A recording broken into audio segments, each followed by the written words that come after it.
അംബാനിയുടെ കല്യാണത്തിന് തൈര് സപ്ലൈ ചെയ്തത് അല്ല യോഗേർട്ട് സപ്ലൈ ചെയ്തത് കേരളത്തിൽ നിന്നുള്ളൊരു ബ്രാൻഡാന്ന് നിങ്ങൾക്ക് അറിയാം? പുള്ളി പറഞ്ഞാൽ അമര ഗാഡി അയക്കാന്ന് പറഞ്ഞു. പിറ്റേ ദിവസം പുള്ളി വിളിച്ചു, ഷാന് വണ്ടി വിടാന്ന് പറയണത് അല്ലെങ്കിൽ നമ്മൾ വണ്ടി വിടാന്ന് പറയണത് ഓട്ടോറിക്ഷോ അല്ലെങ്കിൽ നമുക്ക് അഫോർഡ് ചെയ്യാൻ പറ്റുന്ന ചെറിയ ഇതല്ലേ. അവര് വണ്ടി വിടാന്ന് പറയണത് അവരെ ഫ്ലൈറ്റാ. അക്രോസ് ഗ്ലോബലി റീച്ച് ചെയ്തൊരു കല്യാണത്തിന്റെ അയാൾ എൻ്റെ അടുത്ത് പറഞ്ഞു, ആപ്കാ യോഗേർട്ട് മാർക്ക് സുക്കുംബർ അല്ലെങ്കിൽ ഖത്തറിലെ പ്രൈം മിനിസ്റ്റർ, നമ്മൾ ജോലിയെടുത്ത സ്ഥലത്തെ രാജ്യത്ത് പ്രൈം മിനിസ്റ്റർ വന്ന പരിപാടി.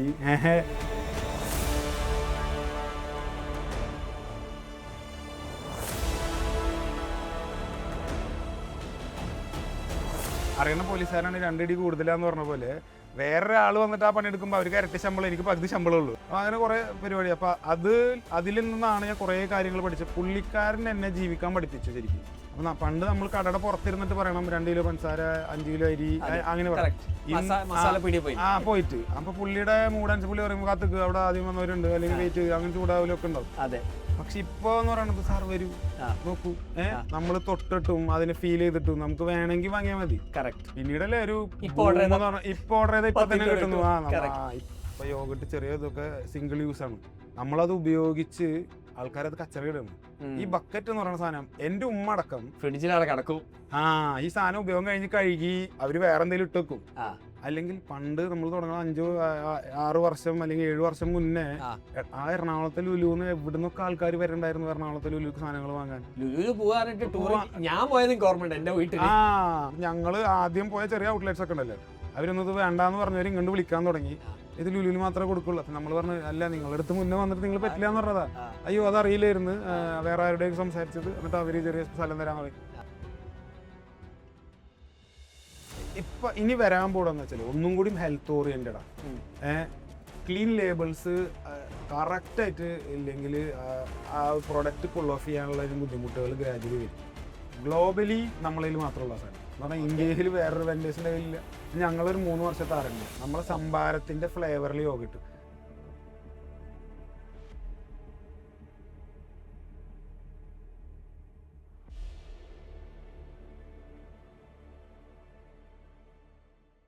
അംബാനിയുടെ കല്യാണത്തിന് തൈര് സപ്ലൈ ചെയ്തത് അല്ല യോഗേർട്ട് സപ്ലൈ ചെയ്തത് കേരളത്തിൽ നിന്നുള്ളൊരു ബ്രാൻഡാന്ന് നിങ്ങൾക്ക് അറിയാം? യെസ്. ഇപ്പം ക്ലീൻ ഫുഡ് ബ്രാൻഡ്സിന്റെ ഒരു എന്താ പറയാ ഒരു വേവ് നടന്നുകൊണ്ടിരിക്കുന്ന ഒരു സമയമാണ്. കേരളത്തിൽ നിന്നൊരു ബ്രാൻഡിന്റെ ക്രംബറി എന്ന് പറഞ്ഞിട്ട്, ക്രംബറിന്റെ ഫൗണ്ടറായ നഹാസ് ആണ് നമ്മൾ കൂടല്ലേ. Nahas, welcome to the show. Okay, നമുക്ക് ബ്രാൻഡിലേക്ക് വരുന്നതിന് ആദ്യം ഞങ്ങൾ ക്രംബറി എന്താന്ന് പറഞ്ഞേരി. Crumberry is a yogurt manufacturing brand. Basically ഒരു 6 വർഷം മുന്നേ കേരള മാർക്കറ്റിൽ ഇൻട്രൊഡ്യൂസ് ചെയ്തു. ഒരു 8-9 വർഷമായിട്ട് നമ്മളുടെ മനസ്സിൽ ഉണ്ടായ ഒരു ചെറിയൊരു ആശയത്തെ എങ്ങനെ കൊണ്ടുവരാം, അല്ലെങ്കിൽ എങ്ങനെ ഒരു ഇന്റർനാഷണൽ ക്വാളിറ്റി സ്റ്റാൻഡേർഡ്സ് ഉള്ള ഒരു പ്രൊഡക്റ്റ് എങ്ങനെ നമ്മളെ നാട്ടിൽ കൊണ്ടുവന്ന് നമ്മളെ ആൾക്കാർക്ക് കൊടുക്കാം എന്നുള്ളതായിരുന്നു ആ ഒരു ആശയം. അപ്പോ നിങ്ങൾ യോഗേർട്ട് മാത്രമേ ചെയ്യുള്ളൂ അറ്റ് പ്രസന്റ്? ഇവിടം വരെ ഞങ്ങൾ യോഗേർട്ട് മാത്രമാണ് ചെയ്യുന്നത്. 0 പ്രിസർവേറ്റീവ് ആയിട്ട് യോഗേർട്ട് മാനുഫാക്ചർ ചെയ്യുന്നു, അത് ഡിസ്ട്രിബ്യൂട്ട് ചെയ്യുന്നു, ആൾക്കാരിൽ എത്തിക്കുന്നു. ഞാൻ ചെറിയ ഒരു ഏജിൽ എൻ്റെ ഫാമിലി ബിസിനസ്സിൽ ഞാൻ ഇൻവോൾവ് ചെയ്തിരുന്നു. അപ്പോൾ അതുകൊണ്ടായിരിക്കാം നമുക്കൊരു സ്വന്തമായിട്ട് എന്തെങ്കിലും ചെയ്യണം അല്ലെങ്കിൽ ഒരു ബ്രാൻഡ് കൊണ്ടുവരണം എന്നുള്ളത്. അപ്പം നമ്മൾ അന്നേ ബ്രാൻഡഡ് സാധനങ്ങളൊക്കെ നമ്മൾ സ്വന്തമായിട്ട് വാങ്ങാൻ വീട്ടുകാരുടെ പൈസ ഒക്കെ ആണെങ്കിൽ കൂടി അത് വാങ്ങുക, ഒരു ബ്രാൻഡിന് ഒരു വാല്യൂ ഉണ്ട് എന്നുള്ളത് നമ്മൾ റിയലൈസ് ചെയ്യാൻ തുടങ്ങി.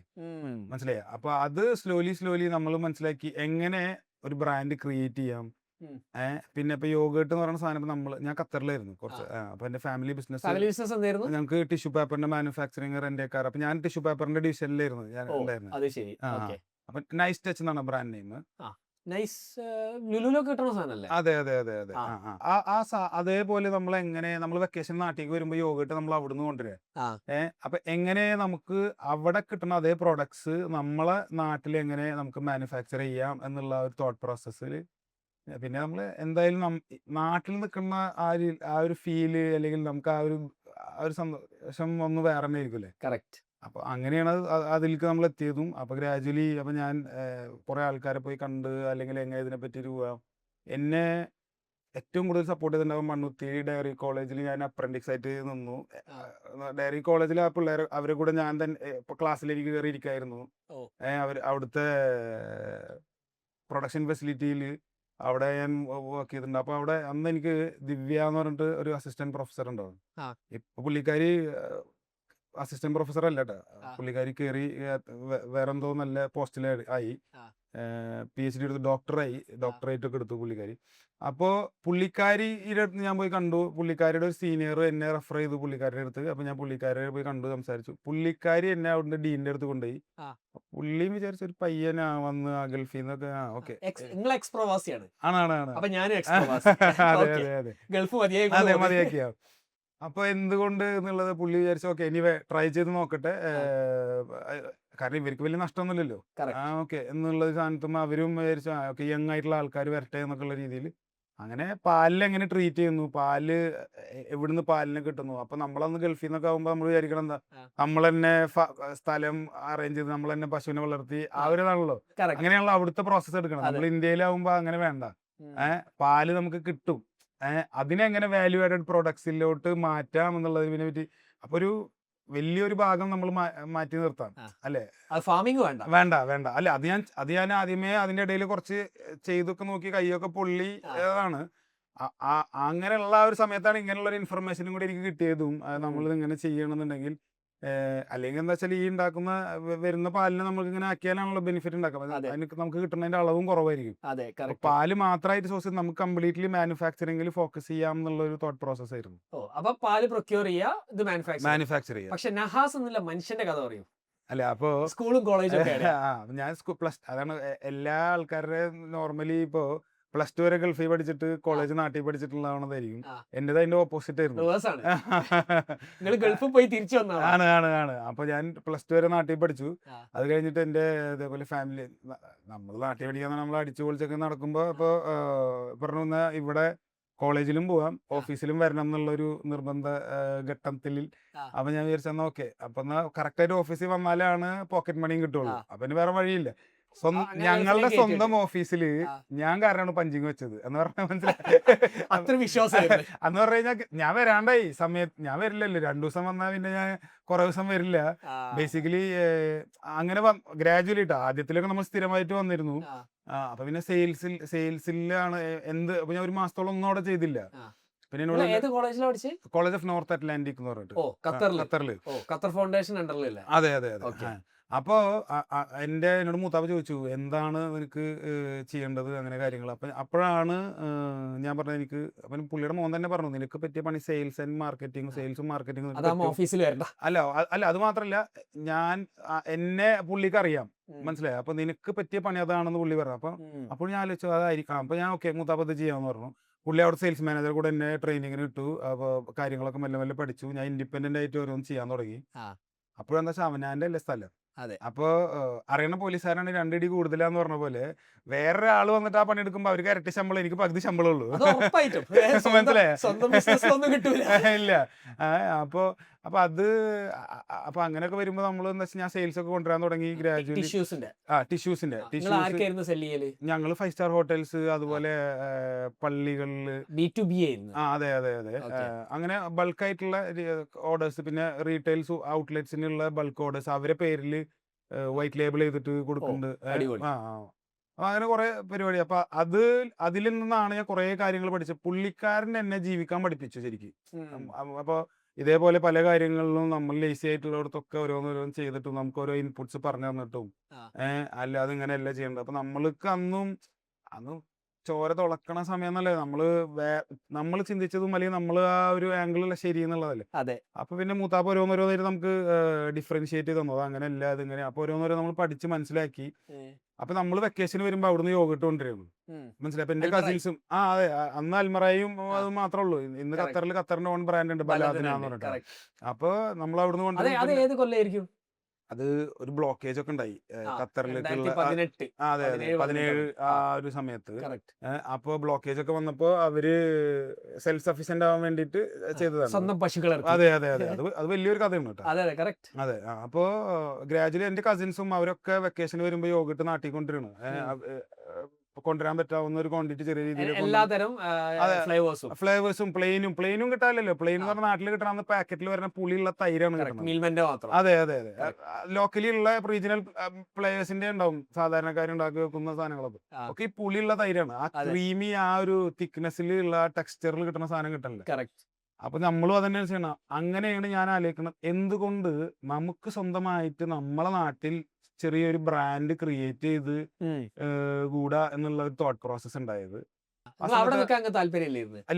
ഇല്ല. ആ സമയത്താണ് നിക്കാൻ താല്പര്യമില്ല എന്ന് പറയുമ്പോ ആ സമയത്ത് എന്റെ ഉപ്പാക്ക് വയ്യാണ്ടായി.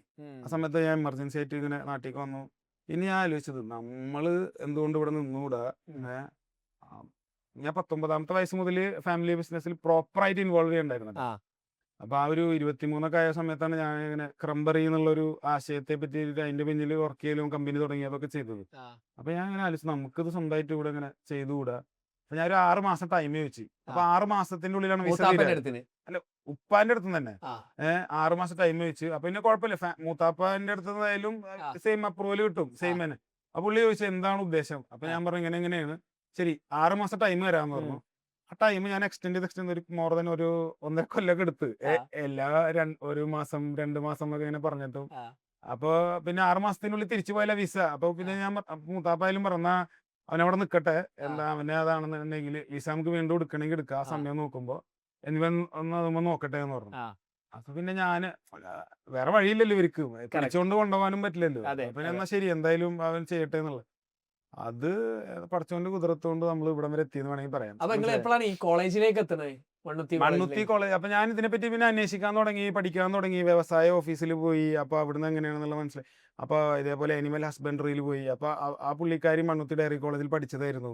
അങ്ങനെയാണ് പുള്ളിക്കാരി ഷെഫീന എന്ന് പറഞ്ഞിട്ട് ഉള്ള ലേഡി, പുള്ളിക്കാരി ജൂനിയർ മണ്ണുത്തി ഡയറി കൂടെ പഠിച്ച ജൂനിയർ മണ്ണുത്തിയിലാണ് പുള്ളിക്കാരിയും പഠിച്ചത്. ഇപ്പൊ ഈ ദിവ്യ എന്ന് പറഞ്ഞിട്ടുള്ള മാഡം. അപ്പൊ പുള്ളിക്കാരി അവിടെ വർക്ക് ചെയ്തുകൊണ്ടിരിക്കുകയാണ്. അപ്പൊ ആ പുള്ളിക്കാരനെ കണക്ട് ചെയ്ത് തന്നു. അങ്ങനെ ഞാൻ അവിടെ പോയി. അപ്പൊ അതെങ്ങനെയാണ് ഞങ്ങള് ചെയ്ത R&D ഇനീഷ്യലി കുറച്ച് സാധനങ്ങളൊക്കെ വെച്ചിട്ടുള്ള ബേസിക് സാധനങ്ങളൊക്കെ നമ്മൾ അവിടെ അവരെ യൂസ് ചെയ്തിട്ടുണ്ട്. പക്ഷെ നമ്മൾ പുറത്തുനിന്നുള്ള ആൾക്കാരുടെ പിന്നീട് ഇതെന്താ വെച്ചാൽ നമ്മളൊരു സാധനത്തിന് പിന്നിൽ നടക്കുമ്പോഴാണല്ലോ ഒരുപാട് അതിനെ റിലേറ്റ് ചെയ്തിട്ടുള്ള കണക്ഷൻസും സാധനങ്ങളൊക്കെ വരിക. പിന്നീട് പുറത്തുനിന്നുള്ള ഒരുപാട് ആൾക്കാരുടെയും അല്ലെങ്കിൽ വേൾഡിലെ തന്നെ ഏറ്റവും ബെസ്റ്റ് കമ്പനീസിൽ വർക്ക് ചെയ്യുന്ന ആൾക്കാരനൊക്കെ ആയിട്ടുള്ള ആക്സസിബിലിറ്റി ഒക്കെ നമുക്ക് കിട്ടി. അപ്പൊ അവിടെ നിന്നൊക്കെയുള്ള ഇൻപുട്സും ഗൈഡൻസും ഒക്കെ കിട്ടിയിട്ടുണ്ട്. അങ്ങനെയാണ് ഇന്ന് കാണുന്ന ആ ഒരു ക്വാളിറ്റി പ്രൊഡക്റ്റിലോട്ട് നമ്മൾ എത്തിയത്. അത് കാരണം ഒരു 2-3 വർഷം നമ്മൾ എന്താ ചെയ്തെന്ന് വെച്ചാൽ ഒന്നും ചെയ്തില്ല. എന്താ വരുമാനം? ഒരു വരുമാനം ഉണ്ടായിരുന്നില്ല. പക്ഷെ ആ സമയത്താണ് നമ്മള് ബേസ് നമ്മൾ സ്ട്രോങ് ആക്കിയത്, അടിത്തറ സ്ട്രോങ് ആക്കിയത്. അത് വെച്ചിട്ടാണ് ബാക്കി കാര്യങ്ങൾ നമ്മൾ ബിൽഡ് ചെയ്തത്. ഇന്നും കുറെ സമയം R&D ചെലവാക്കി. ഈവൻ ഞങ്ങൾ ഫെസിലിറ്റി ഉണ്ടാക്കിയിട്ട് പോലും ഡെയിലി പ്രൊഡക്ഷൻ ഉണ്ടാക്കിയിട്ട് സാധനം കൊടുത്തിരുന്നില്ല അവിടെ ഉള്ള നിയർ ബൈ ആൾക്കാർ. കാരണം ഇത് വേസ്റ്റ് ആക്കി കളയാൻ ബുദ്ധിമുട്ട്. കാരണം നമ്മൾ ഉദ്ദേശിച്ച ആ ഒരു ക്വാളിറ്റിയിലേക്ക് വരുന്നവരെ കുറച്ച് സമയം എടുത്തു. എനിക്ക് തോന്നുന്നു അത്യാവശ്യത്തിലേറെ മിനിമം ഒരു 100 ലിറ്റർ എങ്കിലും 50 ലിറ്റർ 100 ലിറ്റർ ഉണ്ടാക്കണം, എന്നാലാണ് ആ മെഷീനിൽ അത് ഓടുള്ളൂ. അത് ഉണ്ടാക്കുന്ന സാധനം അവിടെ ഉള്ള ചുറ്റുവട്ടത്തുള്ളവർക്കും നമുക്ക് വേണ്ടപ്പെട്ടവർക്കൊക്കെ കൊടുത്ത് അവരുടെ ഫീഡ്ബാക്സ് എടുത്ത് പിന്നെ നമുക്കും വേണ്ട, നമ്മളിത് കഴിച്ചു നോക്കിയിട്ട് നമുക്കും ഉണ്ടല്ലോ ആ മൗത്ത് ഫീലും ടെക്സ്ചറും അങ്ങനെയുള്ള കുറെ സാധനങ്ങളൊക്കെ നോക്കിയിട്ടാണ് ഇന്ന് കാണുന്ന ഒരു പ്രൊഡക്റ്റിൽ എത്തിയത്. പിന്നെ പ്രൊഡക്റ്റ് സ്റ്റാൻഡേർഡൈസ് ചെയ്തു, അതാണ് ആദ്യത്തെ കാര്യം. 5 കൊല്ലം മുന്നേ ക്രംബറി കഴിച്ചവർക്കും ഇന്ന് കഴിക്കുന്നവർക്കും ഒരേ ടേസ്റ്റ് ആണ്, ഒരേ ക്വാളിറ്റി സ്റ്റാൻഡേർഡിലാണ് ഇന്ന് സാധനം കിട്ടുന്നത്. അപ്പോൾ അത് ഓവർ ദ പീരീഡ് നമ്മൾ ഇംപ്രൂവൈസ് ചെയ്യല്ലേ ചെയ്തത്, അന്നേ അത് സ്റ്റാൻഡേർഡൈസ് ചെയ്തിട്ടാണ് മാർക്കറ്റിലോട്ട് ആ സാധനമായിട്ട് വന്നത്. ഓക്കെ, അപ്പോൾ ഇതിനൊരു ഇനീഷ്യൽ ഇൻവെസ്റ്റ്മെന്റ് വേണമല്ലോ. അപ്പൊ നിങ്ങൾ ഫാക്ടറി ആദ്യം തുടങ്ങിയോ? എങ്ങനെയായിരുന്നു ആ ഒരു പ്രോസസ്സ്? അതിന് മുമ്പ് നിങ്ങളെ സെയിൽസ് കുറച്ച് കാര്യങ്ങൾ പറഞ്ഞുതരാം. നിങ്ങൾ എങ്ങനെയാണ് അവിടെ സെല് ചെയ്തത്, ആ ടിഷ്യൂ സെല് ചെയ്തതും? കാരണം അവിടെ നിന്നാണല്ലോ ഈ സ്കില്ല് വന്നത്. ടിഷ്യൂ സെല് ചെയ്തതൊക്കെ ഭയങ്കര കുറെ കാര്യങ്ങളുണ്ട്. കുറെ കാര്യങ്ങളുണ്ട് എന്ന് പറഞ്ഞു കഴിഞ്ഞാല് ടിഷ്യൂ സെയിൽസ് നമ്മൾ ആൾക്കാരെങ്ങനെ പോയി കാണും. അപ്പൊ ഇതെന്താ വെച്ചാൽ കണ്ടിട്ട് വേറെ വഴിയില്ലല്ലോ. ചില ദിവസങ്ങളിലൊക്കെ ആൾക്കാർ ഇപ്പൊ ഞാൻ സ്ഥിരമായിട്ട് ഷാനെ അങ്ങനെ വന്ന് കാണുകയാണ്. പുള്ളി പറയാൻ അടുത്ത ആഴ്ച വന്നാൽ മതി, വീണ്ടും അടുത്ത ആഴ്ച വരണം. അങ്ങനെ ലാസ്റ്റ് ഗതി കെട്ടിട്ടൊക്കെ ഓർഡർ തന്നവരൊക്കെ ഉണ്ട്. എനിക്ക് അറബി അറിയില്ല. ഒരു അറബിയുടെ അടുത്ത് വീൽ ചെയറിലാണ് പുള്ളി, ഒരു ഗ്രൂപ്പിന്റെ പർച്ചേസ് പ്രൊക്യൂർമെന്റ് മാനേജറാണ്. അപ്പൊ ഞാൻ പുള്ളിനെ കാണാൻ പോയപ്പോ പുള്ളി ഒരു വീൽ ചെയർ ആയിട്ടുള്ള ആളാ. പുള്ളിയാണ് അതിന്റെ പർച്ചേസ് ചെയ്യുന്നത്. ഏ. ആ പുള്ളി അപ്പൊ അതിന്റെ ഓണറിന് പുള്ളിനെ ഭയങ്കര ട്രസ്റ്റ് ആയതുകൊണ്ട് പുള്ളിയാണ് അതിന് ഹെഡ് ആക്കിയത്. അപ്പൊ അയാളിനെ കൺവിൻസ് ചെയ്യണത്.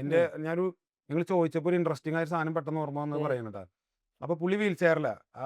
പുള്ളിയുടെ അടുത്ത് പുള്ളിക്ക് അറബി മാത്രമേ അറിയുള്ളൂ. എനിക്ക് ഇംഗ്ലീഷും അറബി മുറി അറബി അതുമേ എന്താ പറയാ നമ്മൾ സ്കൂളിലൊക്കെ പഠിച്ചിട്ടുണ്ട്. അപ്പോ പുള്ളീനെ കൺവിൻസ് ചെയ്യണം. പുള്ളിയുടെ അടുത്ത് നമ്മൾ ടിഷ്യൂ പേപ്പർ ഇങ്ങനെ ഫേഷ്യൽ ടിഷ്യൂന്റെ ഒരു ബോക്സ് അത് ഫേഷ്യൽ ടിഷ്യൂ. അപ്പൊ നിങ്ങള് ഓരോ ടിഷ്യൂം ഓരോ ഇതാ. അപ്പൊ നമ്മള് ഹാൻഡ് ഉപയോഗിക്കണതിനുള്ളത് കുറച്ചും കൂടി തിക്കായിരിക്കും. ഫേഷ്യൽ കുറച്ച് ഭയങ്കര സോഫ്റ്റ് ആയിരിക്കും. മുഖത്തെ ആ സ്കിന്നിനോട് ഉപയോഗിക്കാൻ വേണ്ടിയിട്ട് ആ ഒരു ഫീലിലുള്ളതാ. ഫേഷ്യൽ ടിഷ്യൂ എന്ന് പറയുന്നത് ട്യൂപ്പിളായിരിക്കും. എപ്പോഴും കുറച്ച് ഒരു ടിഷ്യൂന്റെ മേലെ ഒരു ടിഷ്യൂ ഒട്ടിച്ചിട്ടായിരിക്കും. അപ്പൊ ഞാൻ ഇയാളെ കൺവിൻസ് ചെയ്യുന്നു. അതാ ട്യൂപ്ലേ ട്യൂപ്ലേ പുള്ളിക്കും ട്യൂപ്ലേ എന്താന്ന് പുള്ളിക്ക് അറിയില്ലല്ലോ. പിന്നെ അപ്പൊ ഞാൻ നമ്മളെ മറ്റേ ഇന്നസെന്റിന്റെ ഒക്കെ പടത്തിലൊക്കെ കാണുന്ന പോലെ പഴയ പടത്തിലെ പോലെ ഞാൻ ആദ്യം ഒരു ടിഷ്യൂ എടുത്തു. ഹാദ വാഹിദ്, ഇത് ഒന്നാണ്. അടുത്ത ടിഷ്യൂ എടുത്തു ഹാദ ഇത് ഇത്തിനേൻ. അപ്പൊ ഇതിനാണ് ഇത്തിനേൻ. അത് ഞാൻ പറഞ്ഞു ഒട്ടിച്ചു. അത് ഞാൻ പറഞ്ഞു ഇത് ഇത്തിനേൻ അത് ട്യൂപ്ലേ. അങ്ങനെ അങ്ങനെ അങ്ങനെ ഫുൾ മറ്റേ ആക്ഷനും അയാളെ ഞാൻ കൺവിൻസ് ആക്കി. അത്യാവശ്യം എനിക്ക് അവിടുന്ന് ഓർഡർ കിട്ടി. അങ്ങനെയുള്ള പല തന്ത്രങ്ങളും നമ്മൾ ഉപയോഗിച്ചിട്ടുണ്ട്. നിലനിൽപ്പ് മാത്രമാണല്ലോ നമ്മളെ ഇമ്പോർട്ടൻസ് ഉള്ളത്. അല്ല അത് മാത്രല്ല, നമ്മള് തോറ്റിട്ട് നമ്മൾ വീട്ടിൽ വരാൻ പറ്റുമോ? നമ്മൾ ജോലി എടുക്കുന്ന സ്ഥലത്താണെങ്കിൽ കുറച്ച് ഇത് കളിയാക്കലാണല്ലോ വരിക. മനസ്സിലായി? തോറ്റിട്ട് നമുക്ക് ഇല്ല എനിക്ക് ചെയ്യാൻ പറ്റില്ല. അപ്പൊ നമുക്ക് ചെറിയ സമയത്തിന്റെ ഉള്ളിൽ നമ്മൾ പ്രൂവ് ചെയ്ത് കാണിക്കണ്ടേ. അപ്പൊ കാണിക്കണം എന്ന് എനിക്ക് അതിയായ ആവേശം ഉണ്ടായിരുന്നു. കാരണം അവിടെ ഉള്ള ആൾക്കാർ ചെയ്യണത് മാത്രല്ലല്ലോ, നമ്മള് ആ ചെറിയ ഏജില് ഉണ്ടാവുന്ന ആ ഒരു ഇതുണ്ടല്ലോ. അതെ അതെ എങ്ങനെങ്കിലും ചെയ്തേ പറ്റുള്ളൂ എന്നുള്ളത്. അത് എന്ത് കമ്പനി ആയിരുന്നു? ഓർമ്മ കമ്പനിയുടെ പേര് സത്യം പറഞ്ഞ ഇന്ന് എനിക്ക് ഓർമ്മയില്ല. അവരുടെ ഓഫീസും അവിടെ കയറിപ്പോയ രീതിയും പുള്ളി ഇരിക്കണതൊക്കെ ഇന്നും എന്റെ മനസ്സിലുണ്ട്. അല്ല അപ്പൊ ആ 3 കൊല്ലം നിങ്ങൾ പഠിച്ച ഡിഗ്രി? അതെ അതെ. ആ 3 കൊല്ലം നിങ്ങൾ വർക്ക് ചെയ്തു. അതിനുശേഷം പിന്നെ ആരൊക്കെ ഡീൽ ചെയ്തു? നിങ്ങൾ ഫുൾ B2B ഗെയിം ആയിരുന്നു, പക്ഷെ ആരൊക്കെ നിങ്ങൾ ഡീൽ ചെയ്തു? ഇതേപോലെ ഒരുപാട്. അപ്പൊ നമ്മള് അതിൽ തന്നെ ഒരു ഗ്രൂപ്പ് ഓഫ് കമ്പനീസ് ആണ്. അപ്പൊ പാരന്റ് കമ്പനി എന്ന് പറയുന്നത് റെന്റേക്കാറാണ്. അപ്പൊ അതിന്റെ റിലേറ്റഡ് സ്പെയർ പാർട്സ്, അങ്ങനെ കുറച്ച് അധികം ആക്ടിവിറ്റീസ് ആണ്. അപ്പൊ ഇതിലൊക്കെ ഓരോരോ ഇഷ്യൂസ് ഒക്കെ വരുമ്പോൾ അല്ലെങ്കിൽ ചെറിയ ചെറിയ കാര്യങ്ങളിലൊക്കെ നമ്മൾ ഇൻവോൾവ്മെന്റ് ചെറിയ രീതിയിലുണ്ടായിരുന്നു. അതൊക്കെ ഒരുപാട് ഇൻപുട്സ് നമുക്ക് കിട്ടിയത്. മനസ്സിലായ? അപ്പൊ നമ്മളത് കാണുന്നത് നമ്മളെ തന്നെ എന്നുള്ള ഒരു രീതിയിലാണല്ലോ. അപ്പൊ ഓരോ സ്ഥലത്തും ഓരോരോ ചലഞ്ചസ് ആണ്, ഓരോരോ പ്രശ്നങ്ങളാണ്. അപ്പൊ അതിൽ നിന്നൊക്കെ ഒരുപാട്. പിന്നെ എന്താ വെച്ചാൽ നമ്മളെ ഗൈഡ് ചെയ്യുന്ന ആള് എന്ന് പറയുന്നത് വലിയൊരു യൂണിവേഴ്സിറ്റിയാണ്. മൂപ്പര് പേര് റഷീദ് എന്നാണ്. അപ്പൊ ആ മൂത്താപ്പ എന്നെ ഓരോ കാര്യങ്ങൾ അത് അങ്ങനെയല്ല അത് എങ്ങനെയാണെന്നൊക്കെ അങ്ങനെ ഓരോന്ന് പറഞ്ഞു തരുമ്പോ അത് നമ്മൾ എടുക്കാൻ തുടങ്ങി. മനസ്സിലായ? അത് അതിന് പോസിറ്റീവായിട്ട് ആളും ചീത്തക്കും പ്രശ്നങ്ങളൊക്കെ ഉണ്ട്. പക്ഷെ ഇതൊക്കെ നമ്മൾ ആ ഒരു പോസിറ്റീവ് ആയിട്ടുള്ള സാധനത്തുമ്പോൾ തന്നെ നമ്മൾ കണ്ടു.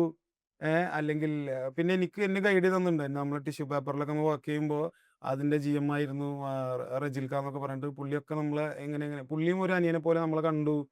കുറെ കാര്യങ്ങൾ നമുക്ക് പറഞ്ഞു മനസ്സിലാക്കി. അങ്ങനെ അങ്ങനെ ഓരോ കാര്യങ്ങൾ നമ്മൾ മോൾഡ് ചെയ്തതിൽ അവർക്കൊക്കെ വലിയൊരു പങ്കുണ്ട് എന്ന് ഞാൻ ഇന്നും വിശ്വസിക്കുന്നുണ്ട്. ഉറപ്പായിട്ടും ബാക്കിയുള്ളവരെ നമ്മളെ മോൾഡ് ചെയ്ത് നമ്മളെങ്ങനെ പഠിക്കുക? അതെ അതെ അതെ. തന്നെത്താനെ ചെയ്ത് പഠിക്കാൻ. അപ്പൊ ആരെങ്കിലും അടുത്തിന് നോക്കി പഠിക്കുക, അല്ലെങ്കിൽ അവരടുത്ത് കൊണ്ടു പഠിക്കുക. അതെ അതെ അതെ.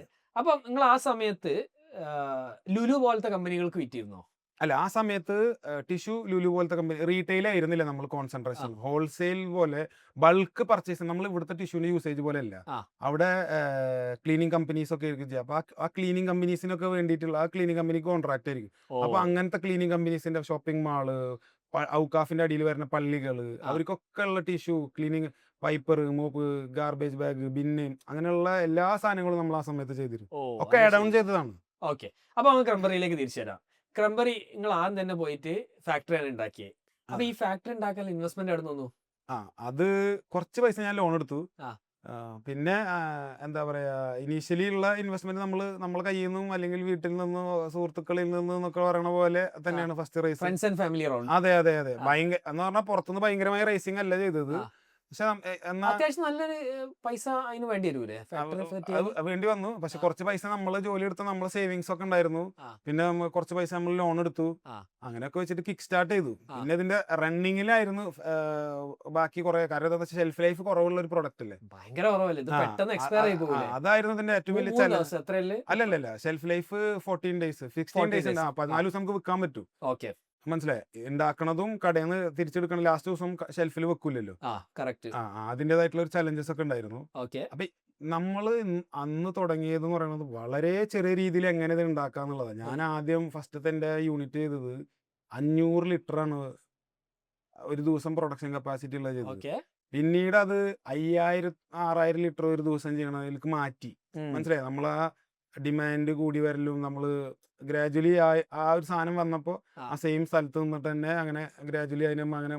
അപ്പൊ ഇനീഷ്യലി വളരെ ചെറിയ ഇൻവെസ്റ്റ്മെന്റും എങ്ങനെ ഇതിനെ ചെയ്യാന്നുള്ളതാണ് നമ്മൾ ചിന്തിച്ചത്. ഏറ്റവും ചെറിയ രീതിയിൽ എങ്ങനെ ചെയ്യാം എന്നുള്ളത്. അപ്പൊ ഈ സീറോ പ്രിസർവേറ്റീവ്സ് എന്നുള്ള ഐഡിയ എവിടെ നിന്നാ വന്നത്? ഇതെന്താ വെച്ചാലേ നമ്മള് പുറത്തല്ലേ, ഇപ്പൊ നിങ്ങളും ഞാനും ഒക്കെ NRA ആയിരുന്നല്ലേ. അതെ, നമ്മൾക്ക് അവിടെ കിട്ടുന്ന പ്രൊഡക്ട്സിന്റെ ക്വാളിറ്റി അല്ലായിരുന്നല്ലോ ഇവിടെ നാട്ടിൽ correct. കിട്ടുന്നത്. ശരിയാ. അപ്പൊ അത് കഴിച്ചിട്ടും ശീലിച്ച് നമ്മള് ആ ക്വാളിറ്റി ഉള്ള സാധനം നമ്മളെ നാട്ടിൽ കൊടുക്കാൻ പറ്റുമോ എന്നുള്ളതാണല്ലോ നമ്മൾ ചിന്തിച്ചത്. അതെ. അപ്പൊ അങ്ങനെയാണ് നമ്മൾ ആലോചിച്ചത് ഇന്റർനാഷണൽ ക്വാളിറ്റി സ്റ്റാൻഡേർഡ്സിലുള്ള പ്രോഡക്ട്സ് ഇറക്കണം എന്നുള്ളത്. ആ. അപ്പൊ അങ്ങനെ ആലോചിച്ചു, ഇത് ഇവരൊക്കെ എന്താണ് ഇതിൽ പ്രിസർവേറ്റീവ് ആഡ് ചെയ്യണ്ടോ? ഇല്ല. അപ്പൊ അതെങ്ങനെയാണ് ആ പ്രോസസ്സിംഗിൽ വരുന്ന? അപ്പൊ അൽമറ പ്രിസർവേറ്റീവ് ഫ്രീയാ? ഫ്രീ ആണ്. ഓ, ഓക്കെ. പ്രിസർവേറ്റീവ് ഉള്ള പ്രൊഡക്ട്സ്, ഷെൽഫ് ലൈഫ് ഉള്ളതും പ്രിസർവേറ്റീവ് ഉള്ളതൊക്കെ വേറെ ഉണ്ടാവും. മനസ്സിലായോ? അപ്പൊ അതുള്ളതും ഇല്ലാത്തതുണ്ട് എന്തായാലും. ഓക്കെ. അപ്പൊ അങ്ങനെയുള്ള ഒരു തോട്ട് പ്രോസസ് ആണ് നമ്മളെ ഇതിലേക്ക് കൊണ്ടുവന്നത്. ഇന്റർനാഷണൽ ക്വാളിറ്റി സ്റ്റാൻഡേർഡിലുള്ള പ്രൊഡക്റ്റ് എങ്ങനെ നമ്മളെ നാട്ടിലെ ആൾക്കാർക്ക് കൊടുക്കാം എന്നുള്ളത്. കാരണം ഇവിടെ ഉള്ള ആൾക്കാര്, ഒരുവിധ ആൾക്കാരൊക്കെ ഗൾഫിൽ പോയവരും അല്ലെങ്കിൽ പുറത്ത് ട്രാവൽ ചെയ്തവരും അവിടുന്ന് ഉണ്ടാക്കിയ പൈസ ആണല്ലോ നമ്മളെ നാടന്നെ വലിയൊരു സപ്പോർട്ട്. അവിടുന്ന് ഉണ്ടാക്കിയ പൈസ നമുക്ക് ഇങ്ങോട്ട് അയക്കാൻ പറ്റി എന്നുള്ളതാണ്. അപ്പൊ അങ്ങനെയാണ് നമുക്ക് തോന്നിയത് ആ ഒരു ക്വാളിറ്റി സ്റ്റാൻഡേർഡിൽ എങ്ങനെ സാധനങ്ങൾ കൊണ്ടുവരാൻ പറ്റും. പിന്നെ മാത്രല്ല, ഇപ്പം ഞാനും ഷാനും ഒക്കെ വളർന്ന സാഹചര്യത്തിലുള്ള ഒരു റീറ്റെയിൽ സ്റ്റോഴ്സിന്റെ രീതികളല്ല ഇപ്പൊ ഉള്ളത്. ഇപ്പൊ ഉള്ളതെന്ന് പറയുമ്പോൾ ഞാൻ കമ്പനി തുടങ്ങിയപ്പോൾ ഉള്ളതിനെ പറ്റി പറയണായിരിക്കും ഏറ്റവും നല്ലത്. അപ്പൊ പണ്ട് നമ്മൾ കടയുടെ പുറത്തിരുന്നിട്ട് പറയണം 2 കിലോ പഞ്ചസാര, 5 കിലോ അരി, അങ്ങനെ പോയിട്ട് അപ്പൊ പുള്ളിയുടെ മൂടനുസരിച്ച് പുള്ളി പറയുമ്പോൾ കാത്തുക്ക് അവിടെ ആദ്യം വന്നവരുണ്ട്, അല്ലെങ്കിൽ വെയിറ്റ് അങ്ങനെ ചൂടാവലൊക്കെ ഉണ്ടാവും. പക്ഷെ ഇപ്പൊ എന്ന് പറയുന്നത് സാർ വരൂ, നോക്കൂ, നമ്മൾ തൊട്ടിട്ടും അതിനെ ഫീൽ ചെയ്തിട്ടും നമുക്ക് വേണമെങ്കിൽ വാങ്ങിയാൽ മതി. അല്ലേ? അപ്പൊ സൂപ്പർ മാർക്കറ്റും ഹൈപ്പർ മാർക്കറ്റും അങ്ങനെ സാധനങ്ങളൊക്കെ വരാൻ തുടങ്ങി. അതിനൊക്കെ ഡിമാൻഡുകൾ മാറി. ഗ്രാജുവലി ക്യുക്കമേഴ്സും ഇ കൊമേഴ്സ് വന്നു. ഇ കൊമേഴ്സ് കഴിഞ്ഞിട്ട് ക്യുക്കമേഴ്സ് വന്നു. ആൾക്കാർ ഓൺലൈൻ ഓർഡർ ചെയ്ത് പിറ്റേ ദിവസം വരാൻ തുടങ്ങി. കൊറോണ സമയവും അതും ഇതൊക്കെ കഴിഞ്ഞ സമയത്ത്. പിന്നീട് ഇന്ന് രാവിലെ ഓർഡർ ചെയ്താൽ വൈകുന്നേരം കിട്ടില്ലേ. പിന്നീടല്ലേ ഒരു ഇപ്പൊ ഓർഡർ ചെയ്ത ഇപ്പൊ തന്നെ കിട്ടുന്നു. ഇപ്പോഴേ എത്രയോ ആൾക്കാർ കറി ഉണ്ടാക്കുമ്പോഴേ സാധനം ഇല്ലാന്ന് കാണുമ്പോൾ ഓർഡർ ചെയ്തിട്ട് ഇൻഗ്രീഡിയന്റ് വന്ന് അപ്പൊ തന്നെ കറിക്കും അല്ലെങ്കിൽ ആ ഫുഡ് പ്രിപ്പറേഷനും കാത്തുക്കാൻ നേരല്ല. ഇപ്പൊ പിന്നെ ബ്ലൂ ടൈഗറിന്റെ നിഹാലുണ്ട്. അപ്പൊ അവൻ പറഞ്ഞത് അവൻ്റെ ഈ സ്പോർട്സ് വെയറാ. അപ്പൊ അവൻ പറഞ്ഞ് ഞാൻ ഒരു ദിവസം ഇങ്ങനെ ഓടി നടക്കുന്നുണ്ട് എല്ലാ സ്റ്റേറ്റിലും. അത് ഞാൻ ഇവിടെ അല്ല, എല്ലാ 3PL ഓൺബോർഡ് ചെയ്യാണ്. അപ്പൊ എന്തേ ആൾക്കാർ 3-4 ദിവസം ഒന്നും കാത്തുക്കാൻ തയ്യാറല്ല, ഇപ്പൊ കിട്ടണോ? അപ്പൊ എല്ലായിടത്തും മാക്സിമം എല്ലായിടത്തും കൊണ്ട് ഇൻവെന്ററി വെക്കുക എന്നുള്ളതാണ്. അപ്പൊ ആ ഒരു ഇതിന്റെ അകത്തേക്ക് നമ്മൾ വന്നു. എനിവേസ്, അപ്പൊ നിങ്ങള് ഫണ്ട് റേസ് ചെയ്തു. ഫണ്ട് റേസ് ചെയ്തു എന്ന് പറയാൻ പറ്റില്ല, നമ്മൾ തന്നെ നിരൂപിച്ചു. അതെ, വീട്ടിൽ നിന്നും നമ്മളതൊക്കെ ആയിട്ടുള്ള ലോൺ കൊടുത്തു. അങ്ങനെ നിങ്ങൾ ഫാക്ടറി സ്റ്റാർട്ട് ചെയ്തത്. ഫാക്ടറി തുടങ്ങി. നിങ്ങൾക്ക് എത്ര ദിവസം എടുത്തതൊന്ന് ഈ സാധനമായി വരാന്? അല്ല, അതാണ് അതിന് മുന്നേ നമ്മൾക്ക് ഇതിനെ പറ്റിയിട്ട് എല്ലാം അറിയാം. നമ്മളത് ഇന്നും നമ്മൾക്ക് സാധനം ഉണ്ടാക്കാൻ പറ്റി അറിയാം. ഇപ്പൊ റെസ്റ്റോറന്റ് നടത്തുന്ന ആൾക്കാരെ പറ്റി നമ്മൾ പറയും, പൊറോട്ട അടിക്കാനും നമുക്ക് ഉണ്ടാക്കാനും അറിഞ്ഞാലേ അവനെ അത് ചിലപ്പോൾ നടത്താൻ പറ്റുള്ളൂ എന്ന് പൊതുവേ പറയും. ആ ഒരു സാധനം നമുക്ക് ഇന്നും ഈ സാധനം ഉണ്ടാക്കണേനും അല്ലെങ്കിൽ ഇതിന്റെ ചലഞ്ചസിനെ പറ്റി നമുക്ക് വ്യക്തമായിട്ട് അറിയാം. ഞാൻ വെറും 3-4 ആളുമ്പോ തുടങ്ങിയതാണ് കമ്പനി.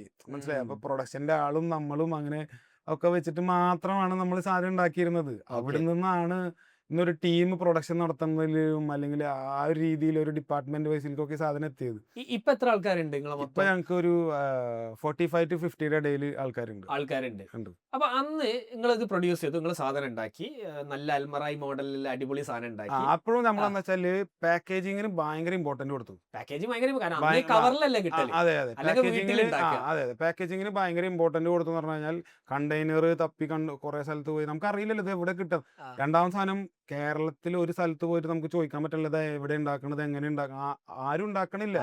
മണ്ണുത്തിയിൽ പോയിട്ട് ഇത് പഠിച്ചെങ്കിൽ കൂടി അവർക്ക് ഇത് കൊമേഴ്ഷ്യലി എങ്ങനെ ചെയ്യാന്ന് പറഞ്ഞുതരാൻ അറിയില്ല എന്ന് പറഞ്ഞു. സാധനം ഉണ്ടാക്കാൻ അല്ല എങ്ങനെയാണെന്നുള്ളത് അതെ അതെ അല്ല സാധനം ഉണ്ടാക്കാന്ന് പറഞ്ഞാൽ ഇതിന്റെ പ്രോസസ്സും കാര്യങ്ങളൊക്കെ പറഞ്ഞുതരാം. കൊമേഴ്ഷ്യലി അങ്ങനെ ചെയ്യാന്ന് അറിയില്ല.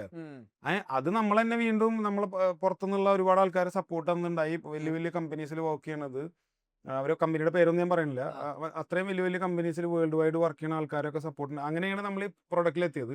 പിന്നെ അതിന്റെ പേര് കണ്ടെത്തിയതിനും ഒരു സമയം എടുത്തു. ക്രംബറി എന്നുള്ള ഒരു പേര്, ശരിക്കും ക്രമറി എന്ന് പറഞ്ഞു കഴിഞ്ഞാൽ what ever the products from milk എന്നാണ്. പാല് കൊണ്ട് ഫ്രഞ്ചില് പാല് കൊണ്ട് ഉണ്ടാക്കുന്ന പ്രൊഡക്ട്സുകളിലെ അങ്ങനെ. അപ്പൊ അതിന്റെ ക്രം എടുത്തിട്ട് ബെറീസ് നമുക്ക് എപ്പോഴും ഫ്രഷ് ആയിരിക്കും. അപ്പൊ ക്രം പ്ലസ് ബെറി ക്രംബെറി ആക്കിയിട്ട് ഒരു ബ്രാൻഡ് നെയിം നമ്മൾ കൊണ്ടുവന്നു. അങ്ങനെയാണ് മെല്ലെ മെല്ലെ നമ്മൾ അതിന്റെ പാക്കേജിംഗ് ഒക്കെ ഭയങ്കര പ്രീമിയം ആയിരിക്കണം. പാക്കേജിംഗ് എങ്ങനെ സോർട്ട് ചെയ്ത്? കാരണം ആ സമയത്ത് ഇതൊന്നും ഇല്ലല്ലോ. ഇല്ല, അപ്പൊ നമ്മള് പുറത്താണല്ലോ ആ സമയത്ത് ഉണ്ടായിരുന്നത്. അപ്പോൾ നമ്മൾ അത്യാവശ്യം ട്രാവൽ ഒക്കെ ചെയ്തിട്ടുണ്ട്. അപ്പോൾ അക്രോസ് ഗ്ലോബ് പുറത്തുള്ള ഇങ്ങനത്തെ പ്രൊഡക്ട്സുകളിനൊക്കെ നമ്മൾ കണ്ടതും അല്ലെങ്കിൽ നമ്മൾ പിക്ചർ എടുത്തതും അല്ലെങ്കിൽ അതിനെ എങ്ങനെ ഡിസ്പ്ലേ ഇരിക്കുന്നത് ഇതൊക്കെ നമ്മളെ കയ്യിലുണ്ട്. ഈ ഇൻപുട്സ് ഒക്കെയാണ് നമ്മൾ ഡിസൈനർക്ക് കൊടുക്കുന്നത്. എനിക്ക് ഇങ്ങനത്തെ പോലെ സാധനമാണ് വേണ്ടത്. അപ്പൊ അതിനനുസരിച്ച് അതിന് ചേഞ്ചസ് വരുത്താൻ തുടങ്ങി. അപ്പൊ മാനുഫാക്ചർ നിങ്ങൾ എങ്ങനെ കണ്ടുപിടിച്ചു? ഈ സാധനം ഉണ്ടാക്കി കിട്ടണല്ലോ പാക്കേജിങ്. അത് ബക്കറ്റ് അത് ഇതേപോലെ അന്ന് ആരാണ് ഗൈഡ് ചെയ്തെന്നൊന്നും എനിക്ക് ഓർമ്മയില്ല. ഇങ്ങനെ അന്ന് ഹൈദരാബാദിലുള്ള ഒരു കമ്പനിയാണ് ഇത് ഉണ്ടാക്കണത് എന്ന് പറഞ്ഞിട്ട് ഹൈദരാബാദിലുള്ള കമ്പനി പോയി. കാരണം കേരളത്തിൽ അന്ന് പ്ലാസ്റ്റിക് ബക്കറ്റ് ഉണ്ടാക്കുന്നുണ്ട്, പക്ഷെ അതിന് ഐസ്ക്രീംസിന് മാത്രമേ ഉണ്ടാക്കുള്ളൂ. യോഗേർട്ട് ബക്കറ്റ്സ് നിങ്ങൾ ശ്രദ്ധിച്ചറിയാം, അതിനൊരു ഹാൻഡിലുണ്ട്. ഹാൻഡിലുള്ള ഇത് കേരളത്തിലൊന്നും ഉണ്ടായിരുന്നില്ല. ഇപ്പൊ ഉണ്ട് കേട്ടോ, ഇപ്പൊ ഒരുപാട് കമ്പനീസ് ഉണ്ട്, കൂടുതൽ വന്നോണ്ടിരിക്കുകയാണ്. അതെ അതെ, അന്ന് അത് ഉണ്ടായിരുന്നില്ല. അപ്പൊ അന്ന് ഹൈദരാബാദിലുള്ള ഒരു കമ്പനി. അന്ന് ആ വലിയ 1 ലിറ്ററിന്റെ സാധനമായിരുന്നു നിങ്ങൾ പ്ലാൻ ചെയ്ത്? അന്ന് 1 ലിറ്ററിന്റെ സാധനവും നമ്മളെ കൂടെ ഉണ്ടായിരുന്നു. നമുക്ക് ചെറുതും ഉണ്ടായിരുന്നെങ്കിൽ കൂടിയും അതിന്റെ കൂടെ വലുതും ഉണ്ടായിരുന്നു. കാരണം അതാണ് ഒരു മാസ്റ്റർ പീസ്. കാരണം ചെറിയ സാധനം അല്ല. രണ്ടാമത്തെ കാര്യം എന്താ പറയുക, ചെറിയ സാധനമാണെങ്കിൽ ഇപ്പൊ യോഗട്ട് ചെറിയ ഇതൊക്കെ സിംഗിൾ യൂസ് ആണ്. നമ്മളത് ഉപയോഗിച്ച് ആൾക്കാരത് കച്ചറയിടാണ്. ഈ ബക്കറ്റ് എന്ന് പറയുന്ന സാധനം എന്റെ ഉമ്മ അടക്കം ഫ്രിഡ്ജിലാണ് കിടക്കും. ഈ സാധനം ഉപയോഗം കഴിഞ്ഞ് കഴുകി അവര് വേറെ എന്തെങ്കിലും ഇട്ട് വെക്കും. സ്ത്രീകൾ നമ്മളെ ആൾക്കാരെ മൈൻഡ് സെറ്റ് വെച്ചിട്ട് ഈ സാധനം വീണ്ടും ഉപയോഗിക്കും. അവര് ഉപയോഗിക്കുന്നത് എന്താ, എന്റെ ബ്രാൻഡ് നെയിം ഉള്ള ബക്കറ്റുകളല്ലേ. ഭയങ്കരമായ ഒരു ബ്രാൻഡിങ് മൈലേജ് അവിടെ കിട്ടുന്നുണ്ട്. ബാസ്കിൻ റോബിൻസും ലണ്ടൻ ഡയറിന്റെ ഒക്കെ നമ്മൾ യൂസ് ചെയ്യുന്നുണ്ട്. എല്ലാം ഇങ്ങനത്തെ നമ്മൾ റീയൂസ് ചെയ്യാൻ പറ്റിയ സാധനങ്ങൾ. അല്ലെങ്കിൽ എന്താ വെച്ചാല് ചിലപ്പോ ഇവര് സ്ഥിരമായിട്ട് ഉപയോഗിക്കില്ല. എന്റെ വീട്ടിൽ നിന്ന് ഷാന്റെ വീട്ടിലേക്ക് എന്തെങ്കിലും സാധനം കൊടുത്തു വിടുന്നു, ചിലപ്പോ ഈ ബക്കറ്റിലേക്ക് കൊടുത്തു വിടുക. ഇത് ഭയങ്കര ബ്രാൻഡിങ് മൈലേജ് അല്ലേ. കാരണം എന്താ വെച്ചാൽ സിംഗിൾ യൂസ് സാധനത്തുമേ ആ പാത്രം തിരിച്ചു വാങ്ങണ്ട, അത് കിട്ടണ്ട. വീട്ടിലുള്ള സ്ത്രീകൾക്ക് അവരുടെ പാത്രം എന്നൊക്കെ പറഞ്ഞാൽ ഭയങ്കര പ്രഷ്യസ് ആണ്. ഒരു ഡൗട്ടും ഇല്ല. അപ്പൊ ആ ഒരു ആംഗിളില് നമ്മൾ ചിന്തിച്ച് ആ സമയത്ത് തന്നെ ചിന്തിച്ച്. അപ്പൊ നിങ്ങള് പിന്നെ ബ്രാൻഡിങ് ഒന്നും പോവാത്ത രൂപത്തിൽ തന്നെയാണ് ചെയ്തത്? അതെ. അതിന് ഇനീഷ്യൽ എക്സ്പെൻസ് ഉണ്ടായിരുന്നു. അതെ. അത് നമ്മൾ കവറപ്പ് ചെയ്യാം. ബ്രാൻഡിങ്ങും ഒരു കോംപ്രമൈസ് നമ്മൾ ചെയ്തില്ല. ബ്രാൻഡിങ്ങിന് വേണ്ടിയിട്ട് നമ്മൾ ഒരു കോംപ്രമൈസും ചെയ്തില്ല. അപ്പൊ ഇനീഷ്യലി ബ്രാൻഡിങ് ഇത്രത്തോളം ഇമ്പോർട്ടന്റ് ആണെന്നില്ല ആ ഒരു തോട്ട് പ്രോസസ്? അതുകൊണ്ടാണ് നമ്മള് പുറത്താണല്ലോ വളർന്ന് പഠിച്ചതും. അല്ലെങ്കിൽ നമ്മളും ബ്രാൻഡിന് ഭയങ്കരമായിട്ട് ഫോക്കസ് ചെയ്യുന്ന ആൾക്കാരാണ്. അപ്പൊ ഇന്നും ബ്രാൻഡിന് ഒരു വാല്യൂ ഉണ്ട്. അല്ലെങ്കിൽ അതാണ് നമ്മള് ഇവിടെ മാത്രം അല്ലെങ്കിൽ കേരളത്തിലോ അല്ലെങ്കിൽ ഇന്ത്യയിലോ മാത്രമല്ല, നമ്മൾ വിദേശത്ത് കുറച്ചൊക്കെ ട്രാവൽ ചെയ്യുമ്പോൾ തന്നെ എപ്പോഴും ഒരാൾ എന്തെങ്കിലും ചെയ്യണതിന് മുന്നേ കുറച്ചൊന്ന് ട്രാവൽ ചെയ്താൽ തന്നെ കുറച്ച് അവര് ഇൻപുട്സ് ഒന്ന് അവർ ചിന്തിക്കുന്ന രീതി ഒക്കെ ഒന്ന് മാറും എന്നാണ് ഞാൻ വിശ്വസിക്കുന്നത്. ഇത് പലരുടെ അടുത്ത് ഞാൻ കേട്ടിട്ടുണ്ട്, നിങ്ങളൊന്ന് ട്രാവൽ ചെയ്യുക, അപ്പൊ മനസ്സിലാവും വേൾഡ് എങ്ങനെ ഓപ്പറേറ്റ് ആണ്. ഇപ്പൊ ചെറിയൊരു ഞാനിപ്പോ ഈ ഒരു നാട്ടിൽ മാത്രമാണ് ജീവിക്കുന്നത്. ഞാൻ ഇവിടുത്തെ ഹീറോ ആയിട്ട് എനിക്ക് എന്താ കാര്യം? പൊട്ടക്കെട്ടിന്റെ തള. എക്സാക്ട്ലി. അപ്പൊ അത് കഴിഞ്ഞ് ഓക്കെ, നിങ്ങൾ സാധനം ഉണ്ടാക്കി പിന്നെ എങ്ങനെയാണ് നിങ്ങൾ ആ ഫസ്റ്റ് സെയിൽ എങ്ങനെയാ ക്രാക്ക് ചെയ്യുന്നത്? B2B ആയിരുന്നു? അല്ല, B2B എന്ന് പറയാം, B2B2C എന്നുള്ളത് പറയാം. അപ്പോ ഇതേപോലത്തെ അപ്പോ അന്ന് എടപ്പള്ളിയിൽ വൈമാളും ഉണ്ട് തോന്നുന്നു. എടപ്പള്ളിയിൽ മാത്രമാണ് ലുലു ഉള്ളൂ, ഔട്ട്ലെറ്റ് ഉള്ളൂ. അപ്പൊ ഇങ്ങനെയുള്ള ഔട്ട്ലെറ്റ്സിൽ കൊണ്ടു കൊടുത്താലേ ഇത് വാങ്ങുള്ളൂ. കാരണം സാധാരണക്കാരന്റെ കടയിൽ പോയിട്ട് ആ. യോഗട്ട് കൊണ്ടുവച്ച് ആര് വാങ്ങാനാ? Correct. വില അന്ന് കൂടുതലാണ്. ആരും ചോദിക്കൂല്ല. ഇല്ല, കാരണം ഇല്ല, ഇല്ല, എല്ലാരും ഇല്ല. മിൽമന്റെ സാധനം എടുക്കുക, ആ പാക്ക് പാക്കറ്റ് എടുക്കുക. പൗച്ചിൽ വരുന്ന കേട് വാങ്ങാന്നുള്ളതാണ്. അതെ. എനിക്ക് അതിന്റെ ഇടയിൽ കസ്റ്റമർ കംപ്ലൈന്റ് ഉണ്ടായത് ഞാൻ അതിന് ശേഷം പറഞ്ഞുതരാം. ആ. അങ്ങനെ അവരെ അപ്രോച്ച് ചെയ്തു. അപ്പോൾ അവരായിട്ട് കാര്യങ്ങൾ സംസാരിച്ചു. അപ്പൊ അവര് പറഞ്ഞു ഓക്കെ. അവർക്ക് പക്ഷെ എന്താ വെച്ചാൽ അവര് GCC ഓപ്പറേറ്റഡാ. അപ്പൊ അവർക്ക് നാട്ടിൽ സാധനം കിട്ടുകയാണല്ലോ. നാട്ടിൽ ഇങ്ങനെ സാധനം കിട്ടുകയാണ്. അത് ഒരു പോസിറ്റീവായിട്ട് തന്നെ അവര് അതിനെ കണ്ടു. മാത്രല്ല നമ്മൾ കണ്ട വിഷൻ ഏകദേശം അത് കാണാൻ പറ്റിയ ആൾക്കാരും അവരുമാണ്. കാരണം അവർക്ക് അറിയാം ഇങ്ങനത്തെ സാധനത്തിന് ഡിമാൻഡ് ഉണ്ട്. കാരണം അവിടെയും കസ്റ്റമേഴ്സ് അങ്ങനത്തെ കസ്റ്റമേഴ്സ് ആണല്ലോ അവിടെ വരുന്നത്. അവര് Correct. ചോദിക്കണുണ്ടാവുമല്ലോ. ആ കസ്റ്റമേഴ്സ് ആയിരിക്കും മിക്കവാറും അവർക്ക് ഇവിടെ ലുലുലും എടപ്പള്ളിയിലും കിട്ടുക. അതെ. ഇപ്പൊ കോഴിക്കോട് ഇപ്പൊ നമ്മളിരുന്ന് സംസാരിക്കുന്നത് കോഴിക്കോട് ലുലുണ്ട്. ആ. അല്ലെങ്കിൽ പണ്ട് നമ്മൾ തുടങ്ങുന്ന 5-6 വർഷം അല്ലെങ്കിൽ 7 വർഷം മുന്നേ ആ എറണാകുളത്തെ ലുലുന്ന് എവിടുന്നൊക്കെ ആൾക്കാർ വരണ്ടായിരുന്നു എറണാകുളത്തെ ലുലുക്ക് സാധനങ്ങൾ വാങ്ങാൻ. ലുലുല് പോകാനായിട്ട് ടൂർ ഞാൻ പോയത് എനിക്ക് ഓർമ്മയുണ്ട് എന്റെ വീട്ടിൽ. അതേപോലെ ഒരുപാട് ആൾക്കാർ ലുലു കാണാൻ വരുന്നത് കുറെ അവർക്ക് വീടിന്റെ അടുത്ത് കിട്ടാത്ത കുറെ പ്രോഡക്ട്സ് വാങ്ങാന്നുള്ള ഉദ്ദേശം കൂടി ഉണ്ട്. അപ്പൊ അങ്ങനെയുള്ള ഒരു പ്ലാറ്റ്ഫോമിൽ നമ്മൾ സാധനം കൊണ്ടുവെക്കാൻ ഒരു അവസരം അവര് ഓക്കെ എന്ന് പറഞ്ഞു. ഒരു അവസരം കിട്ടി. അപ്പൊ ആ സമയത്ത് ലിസ്റ്റിംഗ് ഫീസ് ഒക്കെ ഉണ്ടായിരുന്നു. ലിസ്റ്റിംഗ് ഫീസ് ഒക്കെ ഉണ്ടായിരുന്നു. പക്ഷെ വലിയ പൈസ അവർ ചാർജ് ചെയ്തില്ല. കാരണം അവർക്ക് ഐഡിയലാണ്. ഐഡിയ അവർക്കും വേണം. രണ്ടാമത്തെ സാധനം അവര് പറഞ്ഞു യങ് ആയിട്ടുള്ള ആൾക്കാരൊക്കെ വരട്ടെ എന്നുള്ള ഒരു തോട്ട് പ്രോസസ്സ് ഉണ്ടായിരുന്നു. അപ്പൊ അത് രണ്ടും കൂടെ മെർജ് ചെയ്ത് തന്നപ്പോ ലിസ്റ്റിംഗ് ഫീസ് ഉണ്ടായിരുന്നു. പിന്നെ പറഞ്ഞത് ഒക്കെ നമ്മൾ നെഗോസിയേറ്റ് ചെയ്ത് ഒരു പൈസയും ചെറിയൊരു പൈസയും. ഇന്നത്തെ പോലത്തെ വലിയ പൈസ അല്ല. കാരണം അവരും അത്ര വലുതല്ല. ഇന്നത്തെ അത്ര വലുതല്ല. ലോഞ്ച് ചെയ്തിട്ടേ ഉള്ളൂ. അതെ. അപ്പൊ അവിടെ കൊണ്ടുപോയി വെച്ചു. പിന്നെ അവിടുന്ന് ഇതിനെന്താ പറയാ ഓഫ് ടേക്ക് അവിടെ കൊണ്ടുപോയി വെച്ചിട്ട് കോമഡി അന്ന് 1 kg ബക്കറ്റ് ആണ് നമ്മള് കൊറോണ ഒക്കെ സ്റ്റാർട്ട് ചെയ്തല്ലോ ആ സമയമൊക്കെ. പിന്നെ ആ സമയത്താണ് പ്ലേസ് ചെയ്തത്. ചെറിയ സാധനങ്ങൾ കപ്പുകളൊന്നും വരണില്ല സ്റ്റോക്ക്. അപ്പൊ ഞാൻ അവിടെ കൊണ്ടുവച്ചിട്ട് അവരെനിക്ക് 100 പീസിന്റെ ഓർഡർ ആണ് ഒറ്റയടിക്ക്. നമ്മൾ 50 ലിറ്ററും 100 ലിറ്ററും ഒക്കെ ഡെയിലി ഉണ്ടാക്കുള്ളൂ. അപ്പൊ 100 ലിറ്റർ ഉണ്ടാക്കണ്ട. അപ്പൊ 100 പീസ് 100 1 kg ബക്കറ്റ് അപ്പൊ അന്ന് അജയ് എന്ന് പറഞ്ഞ ആളാണ് പർച്ചേസിലുള്ളത്. ഞാൻ അജയ് സാർ ഇത് 100 പീസാണ്. പുള്ളി അങ്ങോട്ട് ചൂടായി. നിങ്ങൾ എന്താ വിചാരിച്ചത് 100 പീസ് ഒന്നും ഇല്ലാണ്ട് ലുലുവിന്റെ ഡിസ്പ്ലേ എന്ന് പറഞ്ഞാൽ നിങ്ങളെ ചെറിയ കടയിലത്തെ ഫ്രിഡ്ജ് ഒന്നല്ലേ ഇത് ഫ്രിഡ്ജിൽ ഇരുന്ന് അതൊന്നും കാണണമെന്നുണ്ടെങ്കിൽ തന്നെ ഒരു 100 പീസെങ്കിലും വേണം എന്നൊക്കെ പറഞ്ഞു. ശരി ഞാൻ പറഞ്ഞു നാളെ തരാൻ പറ്റില്ല മറ്റന്നാൾ തരാൻ പറഞ്ഞു. ഞാൻ ഇന്ന് തന്നെ രാവിലെ ഉള്ളത് വിളിച്ചു പറഞ്ഞു. കാരണം ഇന്ന് ഉണ്ടാക്കിയ സാധനം നമുക്ക് നാളെ വിൽക്കാൻ പറ്റൂ. മനസ്സിലായി. അപ്പൊ ഞാൻ നമ്മുടെ ടീമിന്റെ അവരുടെ അടുത്ത് അതിന്റെ ഒരു പ്രോസസ്സ് കഴിഞ്ഞ് വരാനുള്ള ടൈം എടുക്കും. നല്ലോണം ഫിനിഷ്ഡ് ഗുഡ് ആയിട്ടുള്ള നമുക്ക് ആൾക്കാർക്ക് കൊടുക്കാൻ പറ്റും. അപ്പൊ ഞാൻ നമ്മുടെ ടീമിനെ വിളിച്ച് പറഞ്ഞു ഇങ്ങനെ സാധനം ഉണ്ടാക്കുക കാര്യങ്ങൾ. അപ്പൊ അവരുണ്ടാക്കി ഇതേപോലെ കൊണ്ടുവച്ചു 100 പീസ്. പിറ്റേ ദിവസം കണ്ടിന്യൂ ചെയ്തിട്ടാ ഇത് ഉണ്ടാക്കാൻ പറഞ്ഞു. ഇത് കേടായി കളഞ്ഞാലും കുഴപ്പമില്ല. കാരണം കുറെ നമ്മൾ കളഞ്ഞല്ലേ. ഇവരിന്ന് റിപ്പീറ്റേഷൻ കളഞ്ഞിട്ടുണ്ടാവും. അത് കുറെ ഒന്നും ആദ്യത്തിൽ നമ്മൾ കണക്കില്ലല്ലോ. പിന്നീടാണല്ലോ അതിനൊക്കെ വരുന്നത്. ആദ്യത്തെ പോലെ തന്നെ 1 ലക്ഷത്തിൽ കൂടുതലൊക്കെ ഞങ്ങൾ ഫ്രീ കൊടുത്തിട്ടുണ്ട് ആൾക്കാർക്ക്. കാരണം സെറ്റായി ആൾക്കാർ ഇത് ട്രൈ ചെയ്യാണ്ട് നമ്മൾ സാധനം വാങ്ങാൻ പറ്റില്ലല്ലോ. അങ്ങനെ ആദ്യത്തെ ദിവസം 100 പീസ് കൊണ്ടുപോയി വെച്ചു. ഇത് ഞാൻ കുറെ സ്ഥലത്ത് കുറെ ആൾക്കാരുടെ അടുത്ത് പറഞ്ഞിട്ടുണ്ട്. 100 പീസ് കൊണ്ടുപോയി വെച്ചിട്ട് ഞാൻ അവിടെ ചോദിച്ച് മനസ്സിലാക്കി ഇത് എങ്ങനെയാണ് ഇതിന്റെ പീക്ക് ടൈം എന്താണ്. അപ്പൊ അവര് പറഞ്ഞു ഈവനിങ് ഇത്ര മണി കഴിഞ്ഞാലൊക്കെ ആൾക്കാർ കൂടുതൽ വരും. അപ്പൊ ആ സമയത്ത് നമ്മൾ ലഞ്ച് ടൈം തന്നെ വൈകുന്നേരം 4 മണി 5 മണിയൊക്കെയാണ്. അതേ നമുക്ക് പറ്റൂ. അങ്ങനെ ആണല്ലോ. അപ്പൊ അത് കഴിഞ്ഞു. നേരെ ലുലു ഒരു 5 മണിയൊക്കെ ആയപ്പോ ലുലുവിൽ എത്തിയിട്ട് നമ്മള് അവിടെ ഫ്ലോറിൽ നിന്നിട്ട് സാധനം വിൽക്കാൻ നമ്മളായി എന്ന് പറഞ്ഞാൽ നമുക്കാണല്ലോ ആ ഒരു അത്രയും നമുക്ക് ഒരാളെ അപ്പോയിന്റ് ചെയ്തിട്ട് ചിലപ്പോ അത് പഠിപ്പിച്ചെടുക്കാനൊന്നും അത് ഒന്നാമത് ആളെ അപ്പോയിന്റ് അഫോർഡ് ചെയ്യാൻ പറ്റില്ല. നമ്മളവിടെ നിന്നിട്ട് അങ്ങനെ നമ്മൾ കാപ്പി എന്നൊക്കെ പറയണ പോലത്തെ പരിപാടി ചെയ്തെന്ന് പറഞ്ഞു കഴിഞ്ഞാൽ എല്ലാ ആൾക്കാരുടെ അടുത്തും സാറേ യോഗട്ട് ട്രൈ ചെയ്തൊക്കെ മേഡം ഇത് ഇങ്ങനെയാണ് ഇങ്ങനെ പുറത്തുനിന്നുള്ള ക്വാളിറ്റി ആൾക്കാരൊക്കെ ഇങ്ങനെ വാങ്ങാൻ ടേസ്റ്റിംഗ് സെഷനും കൊടുത്തിരുന്നു. ഉണ്ടായിരുന്നു. അപ്പോ ആൾക്കാർക്ക് ഇത് മനസ്സിലാക്കാൻ തുടങ്ങി ചെറിയ രീതിയിൽ. അപ്പൊ 100 പീസ് ലിറ്ററലി ഞാൻ അന്ന് 3 മണിക്കൂറിൽ വിറ്റു. മനസ്സിലായി. പിറ്റേ ദിവസം എനിക്ക് പുള്ളിക്കാരൻ 150 പീസിന്റെ പർച്ചേസ് ഓർഡർ തന്നിട്ട് വിട്ടത്. അപ്പൊ പിറ്റേ ദിവസം പുള്ളിക്കാരൻ ആ പർച്ചേസ് മാനേജർ വന്ന ഫ്ലോറിൽ പിറ്റേ ദിവസം നിങ്ങൾ വരുമെന്ന് വെച്ചാൽ ഞാൻ വരും എന്ന് പറഞ്ഞു. പുള്ളിക്കാരൻ ആ സമയം കുറച്ച് കഴിഞ്ഞപ്പോൾ പുള്ളിക്കാരൻ വരാൻ തുടങ്ങി. അപ്പൊ അന്നത്തെ ദിവസം 150 പീസോളം ഏകദേശം ഈ രാത്രി ആകുമ്പോഴത്തേനും അതും തീരാറായി. പുള്ളി പറഞ്ഞു നാളെ 200 പീസ് കൊണ്ടുവന്നോ. നിങ്ങൾ LKG കുട്ടി വന്നാ വരെ അവർക്കും യോഗട്ട് എന്ന് പറഞ്ഞിട്ട് അവരെ മേലിൽ പെടുത്താണ്. കാരണം അവർക്ക് എന്താ യോഗട്ട് അവരെ മേത്ത് നിങ്ങളിത് പെടുത്താണ്. അപ്പൊ സാധനം കൊണ്ടുവന്നോ നിങ്ങൾ വിൽക്കണ്ടല്ലോ. നിങ്ങൾ unless and until you are standing here സാധനം ഓർഡർ കൂട്ടി കൊണ്ടുവന്ന് തരാൻ തുടങ്ങി. അപ്പൊ അത് 200 പീസൊക്കെ വിറ്റു. പിന്നെ പുള്ളിക്കാരൻ പറഞ്ഞു വൈമാളിലേക്ക് ഒരു 50 പീസ് മാറ്റി വെക്കണം എന്ന് പറഞ്ഞിട്ട് പിറ്റേ ദിവസം ആ. 250 പീസിന്റെ ഓർഡർ വന്നിട്ടുണ്ടായിരുന്നു. ആ. അപ്പൊ അതിൽ അവർക്ക് 30 പീസ് നമുക്ക് കൊടുക്കാൻ പറ്റുള്ളൂ. പിന്നെ ആ. ഞങ്ങൾ നിർത്തി, നമ്മൾ പോയി. പിന്നെ അത് ഇത്രയും ഈ 3-4 ദിവസം നമ്മൾ പോയതിന്റെ ലക്ഷ്യം എന്താ വെച്ചാൽ ഇത് ബാക്കി സ്ഥലത്ത് കൊണ്ട് കൊടുത്താൽ ഇത് വിറ്റ് പോകുമെന്നുള്ളൊരു കൺഫ്യൂഷൻ ഉണ്ടായിരുന്നല്ലോ. കറക്റ്റ്. ഇത് ആൾക്കാർ വാങ്ങുമോ അപ്പൊ നിങ്ങളെ പ്രൈസിങ്ങും പ്രീമിയം പ്രൈസിംഗ് ആയിരുന്നു. Okay. അന്നത്തെ നമ്മളെ കോമ്പറ്റീറ്ററിന്റെ പ്രൈസിങ്ങിനേക്കാൾ 30 രൂപ ഒരു കിലോ ബക്കറ്റും നമ്മൾ കൂടുതലായിരുന്നു. ഓക്കെ. 30% കൂടുതലായിരുന്നു. 30% ആയിരിക്കും. ആയിരിക്കില്ല. 30 രൂപ ആവുമ്പോ 30 കൂടുതലായിരുന്നു. രൂപ കൂടുതലായിരുന്നു. ഓക്കെ. എന്നിട്ട് നിങ്ങൾ വിറ്റു. വിറ്റു. അപ്പൊ നിങ്ങൾ ഈ 4 ദിവസം കൊണ്ട് മനസ്സിലാക്കി സാധനം മനസ്സിലായി. പോകുന്നുണ്ട്. ക്വാളിറ്റിയിൽ ഒരു സാധനം ഉണ്ടാക്കി റിപ്പീറ്റ് കൊടുത്തത്. പർച്ചേസ് എങ്ങനെ വന്നോ ആ സമയം കൊണ്ട്? മനസ്സിലാക്കാൻ പറ്റിയിട്ടില്ല. ആ, 2-3 ദിവസത്തിന്റെ ഗ്യാപ്പില് ആ. റിപ്പീറ്റ് കസ്റ്റമർ ആണോ വന്നതെന്നുള്ള നമുക്ക് ചാൻസ് കുറവായിരിക്കാം. ഓക്കെ. അപ്പൊ അത് മനസ്സിലാക്കി. അതിനുശേഷം എന്ത് സംഭവിച്ചു?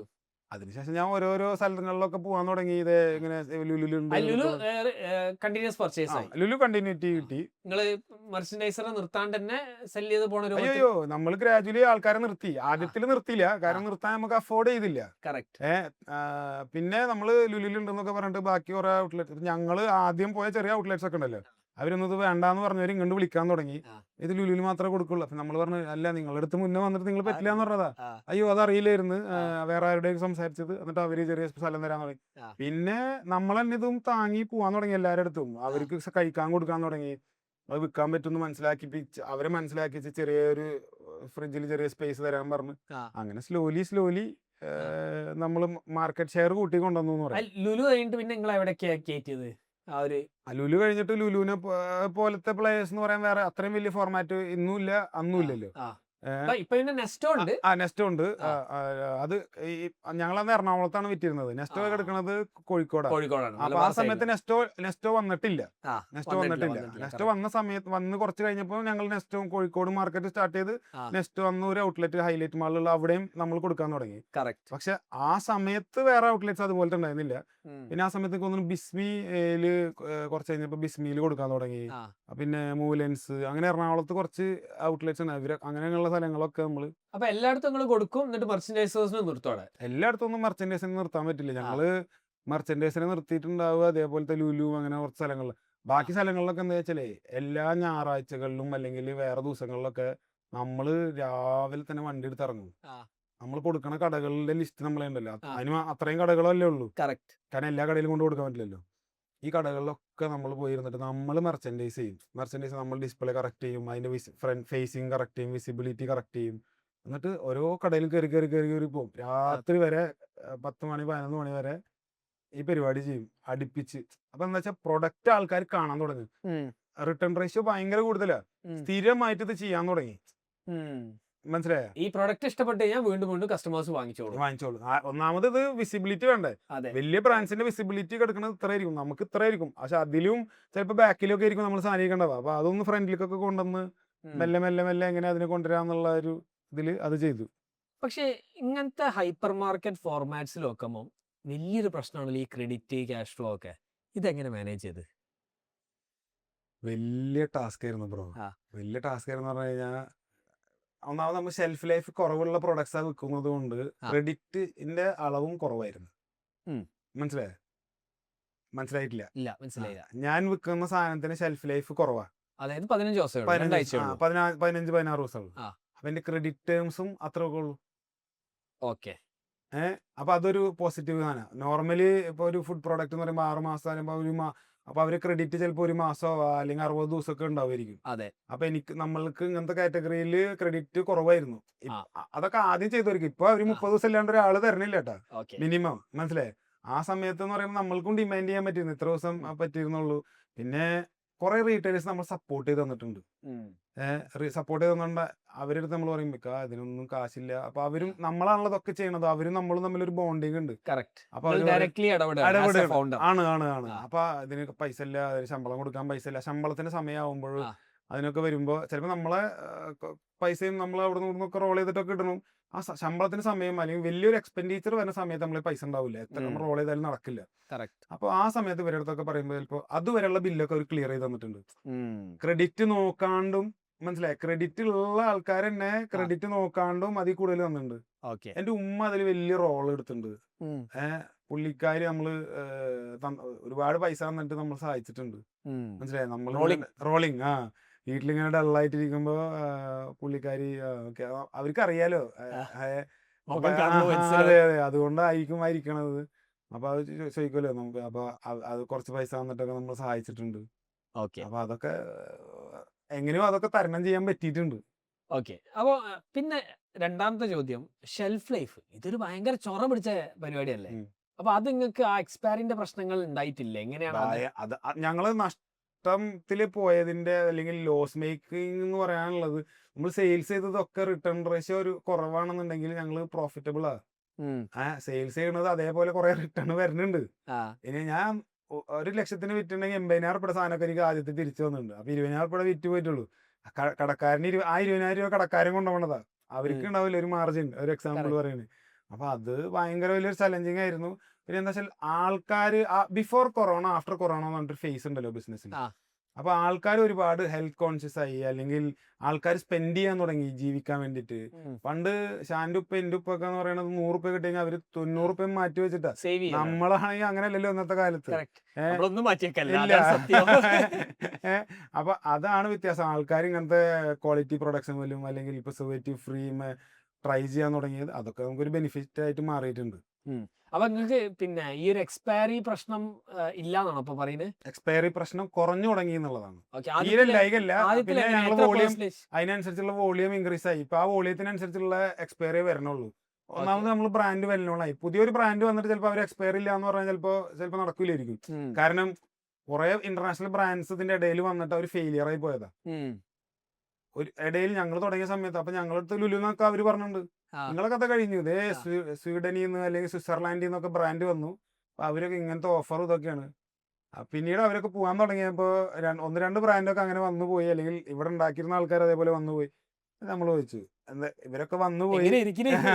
നമുക്കൊരു സാധനം തോന്നല്ലോ. അതെ വന്നവരൊക്കെ അതേപോലെ പോയില്ലേ? വന്നവൻ എലി പോലെ പോയി.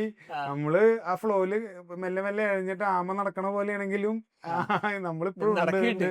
എന്നുള്ള ഒരു Correct. സാധനത്തുമ്മേ ഓക്കെ. പിടിച്ചു അപ്പൊ നിൽക്കും. ഇനീഷ്യലി നിങ്ങളൊരു എക്സ്പയറി ആണ് പെർസെന്റേജ് എന്തായിരുന്നു? ഇപ്പൊ അതെന്താണ് ഇപ്പൊ ഞങ്ങൾക്കൊരു 10% to 10-15% ഒക്കെ ആയിട്ട് മാറി. എക്സ്പയർ 10% ഒക്കെ വേണമെങ്കിൽ ഉണ്ടാവുള്ളൂ. ഇനീഷ്യലി അതൊരു ഞാൻ പറഞ്ഞില്ലേ 80% വരെ ഉണ്ടായിരുന്നു. Very nice. അപ്പൊ എപ്പോഴാണ് നിങ്ങൾ ഒരു പ്രോഫിറ്റ് മേക്കിംഗ് കമ്പനി ആയിട്ട് മാറി നിങ്ങൾ തുടങ്ങിയതിന് ശേഷം? നമ്മള് 2019 തുടങ്ങിയെന്നുണ്ടെങ്കിൽ ആ. ഒരു 2022 ലാസ്റ്റ് 2023 ഒക്കെ വേണമെങ്കിൽ ഒരു ബ്രേക്ക് ഈവൺ ആയത് ഓപ്പറേഷണലി ബ്രേക്ക് ചെയ്യണം. ഓക്കെ. ഫൗണ്ടർ സാലറി എടുക്കാൻ തുടങ്ങി. ഫൗണ്ടർ ആസ് സാലറി ആദ്യത്തിൽ തന്നെ എടുക്കാൻ തുടങ്ങി. ആ. അത് learn from the experienced people എന്ന് പറയുമല്ലോ. ആ. ഞാൻ അന്നും ഫോളോ ചെയ്തിരുന്ന ഒരുപാട് ആൾക്കാരായിട്ട് ഞാൻ ഇന്ററാക്ട് ചെയ്യും. അവരിൽ നിന്ന് കുറെ കാര്യങ്ങൾ ചോദിച്ച് മനസ്സിലാക്കും. ആ. അപ്പൊ അന്ന് വളരെ കേരളത്തിൽ ഏറ്റവും അറിയപ്പെടുന്ന വലിയ വലിയ കമ്പനീസ് ഒക്കെ നടത്തുന്ന അല്ലെങ്കിൽ വിദേശത്ത് നടത്തുന്ന ഇവിടുത്തെ വലിയ വലിയ ആൾക്കാരായിട്ടൊക്കെ നമുക്ക് ആക്സസിബിലിറ്റി ഉണ്ട്. Correct. അന്നുണ്ട് ഇന്നുണ്ട്. നമ്മള് that's a positive sign of being in a very good family correct. അല്ലേ. അപ്പൊ അത് യൂസ് ചെയ്ത് അപ്പൊ അവര് നമുക്ക് ഗൈഡ് ചെയ്തു. ചെറിയ പൈസ ആണെങ്കിലും ശമ്പളം എടുക്കണം. അപ്പൊ അന്ന് ഞാൻ വളരെ ചെറിയ തുച്ഛമായ പൈസ ആണെങ്കിലും എടുക്കുമായിരുന്നു. ശമ്പളം ചെറിയ ശമ്പളം എടുക്കുമായിരുന്നു. എന്നിട്ട് അത് നിങ്ങളൊരു ഇൻഡസ്ട്രി സ്റ്റാൻഡേർഡ്സിനനുസരിച്ച് എപ്പോഴാണ് ഇൻഡസ്ട്രി സ്റ്റാൻഡേർഡ്സിനനുസരിച്ച് ഇന്നും ഞാൻ എടുക്കണില്ല. ഇപ്പൊ എനിക്കൊരു സമാധാനം നീ എടുക്കില്ലല്ലേ? ഇൻഡസ്ട്രി സ്റ്റാൻഡേർഡ്സിനനുസരിച്ച് അതിന്റെ പകുതി പോലും ഞാൻ ഒന്നും എടുക്കണില്ല. പക്ഷെ ആ ചെറിയത് എന്നുള്ളത് ഇങ്ങനെ മെല്ലെ മെല്ലെ മെല്ലെ ഞാൻ വ്യത്യാസപ്പെടുത്തി തുടങ്ങി. ഓക്കെ. അപ്പൊ മെല്ലെ മെല്ലെ കൂട്ടി ഇൻഡസ്ട്രി സ്റ്റാൻഡേർഡിലേക്ക് എത്തും. ഇപ്പോഴത്തെ ഒരു കമ്പനി ബിൽഡ് ചെയ്യും. അതെയാണ്. അപ്പൊ ഇപ്പൊ എനിക്ക് സമാധാനം. 6 കൊല്ലമായിട്ട് നിങ്ങളെ എന്താ പറയാ വാട്ട് എവർ യു ഡിസേർവ് അത് ഇല്ല. ഓക്കെ. അപ്പൊ പിന്നെ ലുലുല് ചെയ്തു, നിങ്ങൾ ആ സാധനങ്ങൾ സോൾവ് ചെയ്തു. ലുലുല് ചെയ്തു. പിന്നെ ഓവർ ദ പീരീഡ് ഞങ്ങള് ഏകദേശം 1-1.5 കൊല്ലം എടുത്തു റിലയൻസിൽ കയറാൻ വേണ്ടിട്ട്. റിലയൻസിന്റെ retail store more than 100 stores ഉണ്ട്. എവിടെ? കേരളത്തിലോ? കേരളത്തിൽ മാത്രം. ഓ. ഞാൻ തുടങ്ങുമ്പോ 64 ഔട്ട്ലെറ്റാ. അത്ര ഔട്ട്ലെറ്റ് ഉണ്ട് ഞാൻ തുടങ്ങുന്ന സമയത്ത് 2019 19-20 ആ സമയത്ത്. 19 കഴിഞ്ഞ് 20 ലാസ്റ്റ് ഒക്കെ കഴിഞ്ഞ് 21 ചിലപ്പോൾ തുടങ്ങിയിട്ടുണ്ടാവും. കാരണം 1-1.5 കൊല്ലം എടുത്ത്. അവിടെ എല്ലാ സമയത്തും നമ്മൾ പോകുമ്പോൾ പുള്ളിക്കാരൻ പറയും നമുക്ക് നാഷണൽ ബ്രാൻഡ്സ് ഉണ്ട്, നിങ്ങൾ റീജിയണൽ വേണ്ട. പിന്നെ അവര് നമ്മള് എങ്ങനെയൊക്കെയോ പുള്ളിക്കാരൻ ലിസ്റ്റ് തന്ന ഭയങ്കരമായ ഒരു കോമഡി കഥ ഒക്കെ ഉണ്ട്. ആ കഥ പറയും. അല്ല ഇതേപോലെ എല്ലാ 2 ആഴ്ച കൂടുമ്പോഴും ആളെടുത്ത് പോയി ശല്യം. പിന്നെ പുള്ളിയുടെ അടുത്ത് ഞാൻ പറഞ്ഞു, സാറിന്റെ പിന്നില് നമ്മൾ നടന്നത് വേറെ വല്ല പെൺകുട്ടികളെ പിന്നിലൊക്കെ നടന്നെങ്കിൽ അവരും നമ്മൾ തമ്മിൽ ഇപ്പൊ ആയേനെ എന്നുള്ള, അത് കുറച്ചും കൂടി ഹാർഷായിട്ടുള്ള രീതിയിൽ ഇത് പറഞ്ഞു. പക്ഷെ അത് ഞാൻ അത്രയും വിഷമിച്ചിട്ട് പറഞ്ഞതായിരുന്നു. പക്ഷെ എന്തോ ഭാഗ്യം എന്ന് പറയാം, പുള്ളി അത് പോസിറ്റീവായിട്ട് എടുത്തത്. പുള്ളി നമ്മൾ കണ്ട പോലെ ഒരു തമാശയില് തന്നെയാണ് പുള്ളി അതിനെടുത്തതും. പുള്ളി അതും ഒരു ചെറിയ ഐസ് ബ്രേക്കിംഗ് പോലെ സാധനം ഉണ്ടായി. അടിപൊളി. അപ്പൊ പുള്ളി പറഞ്ഞു, ഞാൻ നിങ്ങളെ ഉണ്ടാക്കണതൊക്കെ ഒന്ന് കാണട്ടെ. പുള്ളി അത് കാണാൻ വന്നു. ഫെസിലിറ്റി കാണാൻ വന്നു. കാരണം റിലയൻസിന് സപ്ലൈ ചെയ്യാൻ പറ്റിയ ഒരു ഫെസിലിറ്റി ഉണ്ടോ എന്നും കൂടി അവർക്ക് നോക്കണ്ടേ. അങ്ങനൊക്കെ നോക്കൂല്ലേ? ഉണ്ട്, നോക്കും. എല്ലാ കമ്പനീസും നോക്കും ശരിക്കും. വലിയ വലിയ കമ്പനീസ് ഒക്കെ നോക്കും. കാരണം വെറുതെ ഒരു തട്ടിക്കൂട്ട് സാധനമാണെങ്കിൽ കംപ്ലൈന്റ്സ് ഒക്കെ വന്നു കഴിഞ്ഞാൽ ഇവര് നാഷണൽ ബ്രാൻഡ് അല്ലേ, അപ്പൊ അതിന്റേതായിട്ടുള്ള അപ്പൊ ചെറിയ ഓഡിറ്റ് ചെയ്ത് ചെറിയ പുള്ളിക്കാരൻ ഓക്കെ ബേസിക് ആയിട്ടുള്ള സാധനങ്ങൾ ഉണ്ടോ എന്നുള്ളത്. അല്ലാണ്ട് വെറുതെ കംപ്ലീറ്റ് മാനുവലി ശരിക്കും നമുക്ക് സീൽ ചെയ്യണതൊക്കെ മെഷീൻ ഉണ്ടോ, അതൊക്കെ ശരിക്കും ഇസ്തിരിപ്പെട്ടി കൊണ്ടും ചെയ്യാൻ പറ്റില്ല. അതിന് ചെറിയ സാധനത്തോണ്ടോ അങ്ങനത്തെ അല്ലല്ലോ എന്നുള്ളത്. അപ്പൊ കംപ്ലൈന്റ്സ് ഒന്നും വരില്ലല്ലോ എന്നുള്ളത്. അപ്പൊ അത് ബേസിക് ആയിട്ടുള്ളത്. പിന്നെ കൊച്ചിയിലുള്ള കുറച്ച് സ്റ്റോഴ്സ് പുള്ളി ഡയറക്ട് സപ്ലൈ വന്നു. അങ്ങനെ എക്സ്പാൻഡ് ചെയ്തിട്ട് എൻ്റെ കേരള നമ്മൾ ചെയ്യുന്നത്. ഇന്നിപ്പോ നിങ്ങൾ എത്ര റവന്യൂ ചെയ്യുന്നുണ്ട്? ഇപ്പൊ ഒരു 15 crores above നമ്മൾ ചെയ്യുന്നുണ്ട് ആനുവലി. അപ്പൊ ആനുവലി ചെയ്യുമ്പോൾ ഇപ്പൊ നിങ്ങൾ റിലയൻസ് ചെയ്യുന്നുണ്ട്, ലുലു ചെയ്യുന്നുണ്ട്, നെസ്റ്റോ ചെയ്യുന്നുണ്ട്, ഒരു എല്ലാ സ്ഥലത്തും ചെയ്യുന്നുണ്ട്. നിങ്ങൾ ഇത് മാത്രമാണോ ഇപ്പൊ ചെയ്യുന്നത്? ഞങ്ങൾ ഏറ്റവും കൂടുതൽ ചെയ്യുന്നത് ഓർഗനൈസ്ഡ് റീറ്റെയിലേഴ്സിനായിട്ടുള്ള ബിസിനസ് മാത്രം. അതായത് modern trade, regional modern trade, അങ്ങനത്തെ ആ ഒരു സെഗ്മെന്റ്. അതേപോലെ പ്രീമിയം ആയിട്ട് വരുന്ന ഒരു ബി ക്ലാസ് സൂപ്പർ മാർക്കറ്റ്സ്, കുറച്ച് വലിയ എങ്ങനത്തെ സൂപ്പർ മാർക്കറ്റ്? ഡേ മാർട്ട് ചെയ്യുന്നുണ്ട്. അവര് ശരിക്കും റീജിയണൽ മോഡേൺ ട്രേഡ് ആയിട്ട് പറയാം. കാരണം അവർക്ക് 15-ൽ കൂടുതൽ ഔട്ട്ലെറ്റ് ഉണ്ട്. എനിക്ക് എന്റെ ഒരു അറിവ് എലൈറ്റ് 10 അടുത്തൊക്കെ ഉണ്ടാവുള്ളൂ. അതേപോലത്തെ ഓരോരോ ഔട്ട്ലെറ്റ്, ബിസ്മി, അങ്ങനെ ഓരോന്നും നമ്മൾ ചെയ്യാൻ തുടങ്ങി. അതല്ലാണ്ട് ഇപ്പൊ ജാം ജൂം പോലത്തെ ഒക്കെ അവരൊക്കെ ഇൻഡിപെൻഡന്റ് ആയിട്ടുള്ള അല്ലെങ്കിൽ ഹൈപ്പർ ബഡ്ജറ്റ് പോലത്തെ അങ്ങനത്തെ ഒക്കെ സ്ഥലങ്ങളൊക്കെ നമ്മൾ 10 സ്റ്റോറിന് താഴെ ഉള്ളൂ. പക്ഷെ സ്റ്റോറിന്റെ ഒരു ഫോർമാറ്റിന്റെ വലുതാണ്. സ്റ്റോറിൽ എന്ന് പറയുന്നത് വലിയ സ്പേസിലല്ലേ അവർ ഉണ്ടാക്കുന്നത്. അപ്പൊ നിങ്ങൾ ആദ്യം തന്നെ തുടങ്ങിയത് മോഡേൺ ട്രേഡിലാണ്. കാരണം അങ്ങനെയുള്ളവരെ നമ്മളെ സാധനം വാങ്ങുള്ളൂ.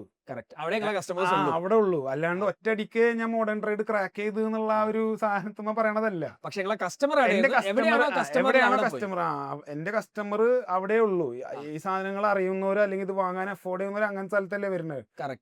അതുകൊണ്ടാണ് അവർ അക്സെപ്റ്റ് ചെയ്തതും. അതുകൊണ്ടാണ് ഇതൊരു പ്രീമിയം പ്രൊഡക്റ്റാ. നിങ്ങൾ റോങ് സ്ഥലത്ത് പ്ലേസ് ചെയ്തിരുന്നെങ്കിൽ അത് വിറ്റ് പോവില്ലായിരുന്നു. ഞങ്ങളുടെ ഇടയിൽ ബേക്കറീസും ആ സമയത്ത് ഞങ്ങൾ ബേക്കറീസും അവിടെ ഇവിടെ ഒക്കെ ട്രൈ ചെയ്തു. ഭയങ്കര ഡിസാസ്റ്റർ ആയിരുന്നു. ഇപ്പത്തെ സാഹചര്യം എല്ലാ ടൈം പറയണത്, തുടങ്ങിയപ്പോഴത്തെ സാഹചര്യം. മോഡേൺ ട്രേഡിന് പിന്നെ നിങ്ങൾ അങ്ങോട്ടാ പോയത്? മോഡേൺ ട്രേഡിൽ നിന്ന് പിന്നെ നമ്മൾ ഇ-കോമിലേക്കാണ് പോയത്. ആമസോൺ, ബിഗ് ബാസ്ക്കറ്റ്, ടാറ്റന്റെ. അന്ന് ആ സമയത്ത് ടാറ്റ ആണോ എന്നൊക്കെ അറിയില്ല. ബിഗ് ബാസ്ക്കറ്റിൽ പോയി. Big Basket was doing very good. അല്ല, ആ സമയത്ത് നിങ്ങൾ ഒരു ഇ കൊമേഴ്സിലേക്ക് പോവാമെന്നുള്ള ഒരു തോട്ട് പ്രോസസ് എങ്ങനെ വന്ന്? അതാണ് learn from the experienced people എന്ന് വീണ്ടും പറയുന്നത്. അതേപോലെ കുറെ ആൾക്കാരുടെ അടുത്ത് നമ്മൾ സംസാരിക്കുമ്പോൾ അപ്പോൾ അവരിങ്ങനെ പറഞ്ഞു, ഇങ്ങനൊക്കെ ഒരു പ്ലാറ്റ്ഫോംസ് വരുന്നുണ്ട്, ഇന്ത്യയിൽ ഓൺലൈൻ റീറ്റെയിൽ വന്നിട്ടുണ്ട്. കൊച്ചിയിൽ അവർ റീസെന്റ് ആയിട്ട് സ്റ്റാർട്ട് ചെയ്തു. കൊച്ചിയിൽ അവർ നമ്മൾ തുടങ്ങിയതൊക്കെ ഏകദേശം ഒരു ടൈമിലാണെന്നാണ് എൻ്റെ ഒരു വിശ്വാസം. എറണാകുളത്ത് അങ്ങനെ വന്നിട്ടുണ്ട്. അപ്പൊ ചെറിയ രീതി അപ്പൊ അങ്ങനെ സ്ഥലത്ത് പ്ലേസ് ചെയ്ത ആൾക്കാർ ഗ്രോസറി ആപ്പ് വെച്ചിട്ട് ആൾക്കാർ സാധനം വാങ്ങുന്നുണ്ട്. അപ്പോ ബിഗ് ബാസ്ക്കറ്റിൽ ആ സമയത്ത് തന്നെ നമ്മള് ചെറിയ രീതിയിൽ കൊണ്ടുപോയി വെക്കാൻ തുടങ്ങി. ഭയങ്കരമായ സെയിൽസ് ഒന്നും വന്നില്ല, പക്ഷെ ഗ്രാജുവലി ഓവർ ദ പീരീഡ് അത് മാറി മാറി വന്നു.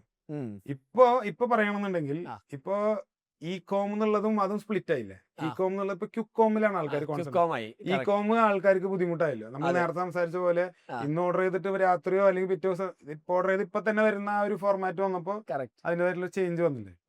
അപ്പൊ നിങ്ങളിപ്പോ ഒരു പെർസെന്റേജ് വൈസ് പറയാ എങ്ങനെയാണ്?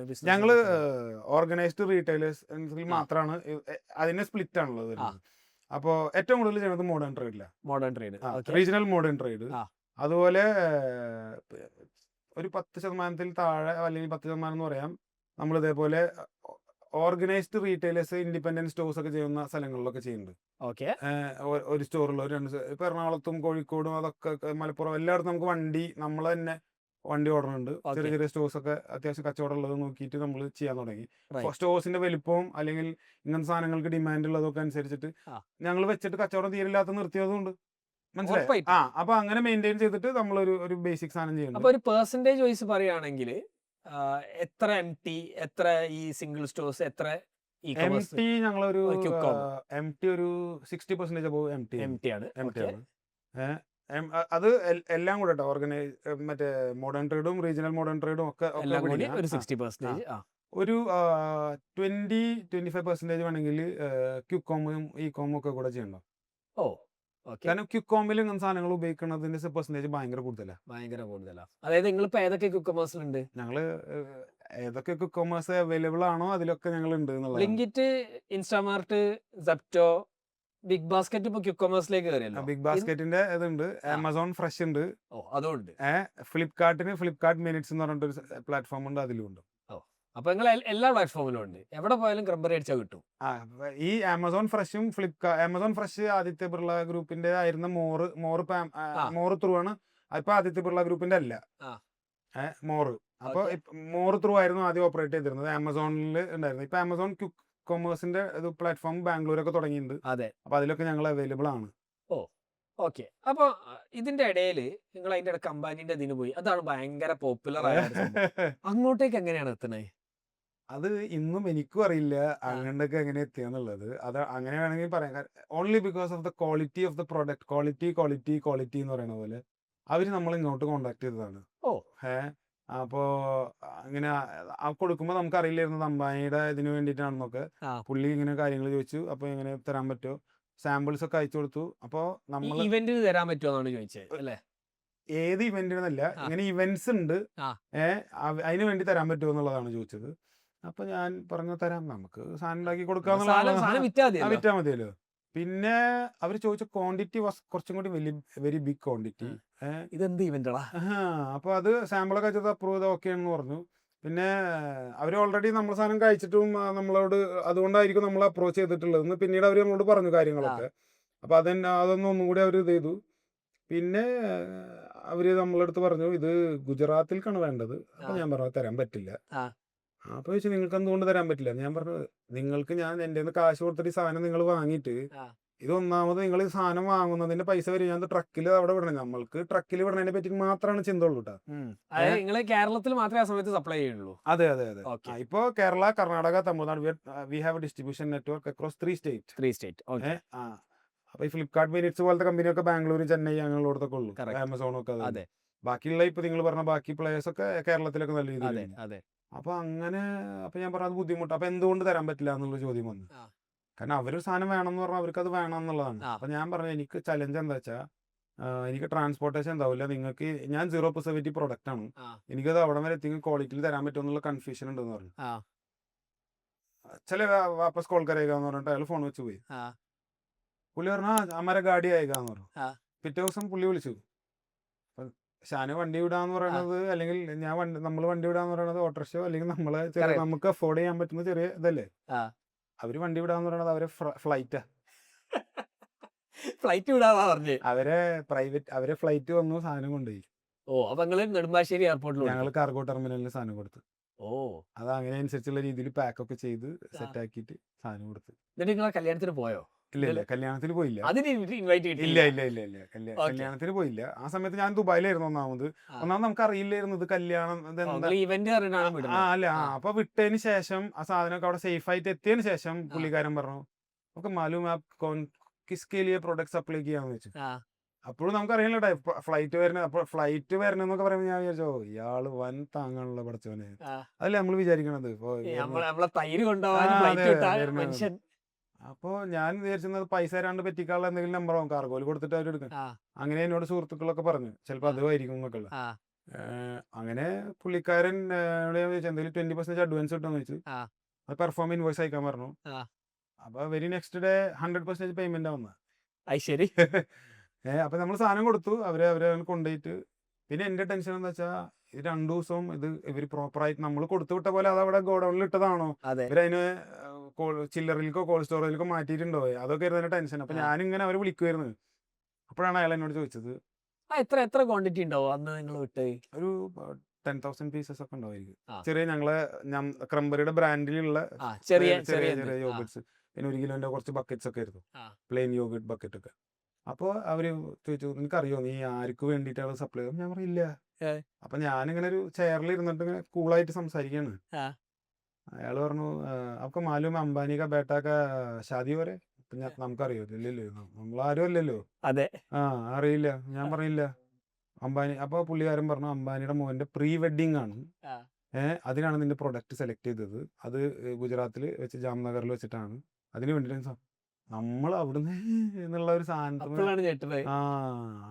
അത് ഭയങ്കര വലിയൊരു ഗൂസ് ബംസ് ആണ് നമുക്ക് ഉണ്ടാക്കിയത്. പിന്നെ പാൻ ഇന്ത്യൻ എന്താ പറയാ, പാൻ ഇന്ത്യ റീച്ച് ചെയ്തൊരു കല്യാണത്തിന്റെ അയ്യോ, അതിന്റെ അക്രോസ് ഗ്ലോബലി റീച്ച് ചെയ്തൊരു കല്യാണത്തിന്റെ അങ്ങനെ പാൻ വേണം ഇന്ത്യ പറയാൻ. അല്ല, പാൻ ഇന്ത്യ അല്ല, പാൻ ഇന്ത്യ ഞങ്ങൾക്കൊരു സുക്കർബർഗ് വന്ന കല്യാണം. അയാൾ എൻ്റെ അടുത്ത് പറഞ്ഞു, ആപ്കാ യോഗട്ട് മാർക്ക് സുക്കംബർ അല്ലെങ്കിൽ ഖത്തറിലെ പ്രൈം മിനിസ്റ്റർ, നമ്മൾ ജോലിയെടുത്ത സ്ഥലത്തെ രാജ്യത്ത് പ്രൈം മിനിസ്റ്റർ വന്ന പരിപാടി, അല്ലെങ്കിൽ മറ്റേ ഫുട്ബോൾ ടീമിന്റെ ആൾക്കാർ, ബിൽ ഗേറ്റ്സ്, അങ്ങനത്തെ വലിയ വലിയ ആൾക്കാരുകൾ മാത്രം എന്നുള്ള ഒരു ഫംഗ്ഷൻ ആയിരുന്നില്ലേ. കറക്റ്റ്. അപ്പൊ അതിന് കൊടുക്കാൻ പറ്റിയതൊക്കെ ഉള്ളത് എന്തോ. ഓക്കെ. അപ്പൊ ഇപ്പൊ നിങ്ങൾ മനസ്സിലാക്കി ഇ കൊമേഴ്സിൽ ഭയങ്കരമായ ഒരു ഓപ്പർച്യൂണിറ്റി ഉണ്ട്. പിന്നെ ആ ഒരു ജേണി എങ്ങനെയായിരുന്നു ബിഗ് ബാസ്ക്കറ്റിലുള്ള ജേണി? ബിഗ് ബാസ്ക്കറ്റിലൊക്കെ കൊടുത്ത് ചെറിയ ചെറിയ ക്വാണ്ടിറ്റിയും പരിപാടികളൊക്കെ നമ്മൾ കൊടുത്തതാക്കിയുള്ളൂ.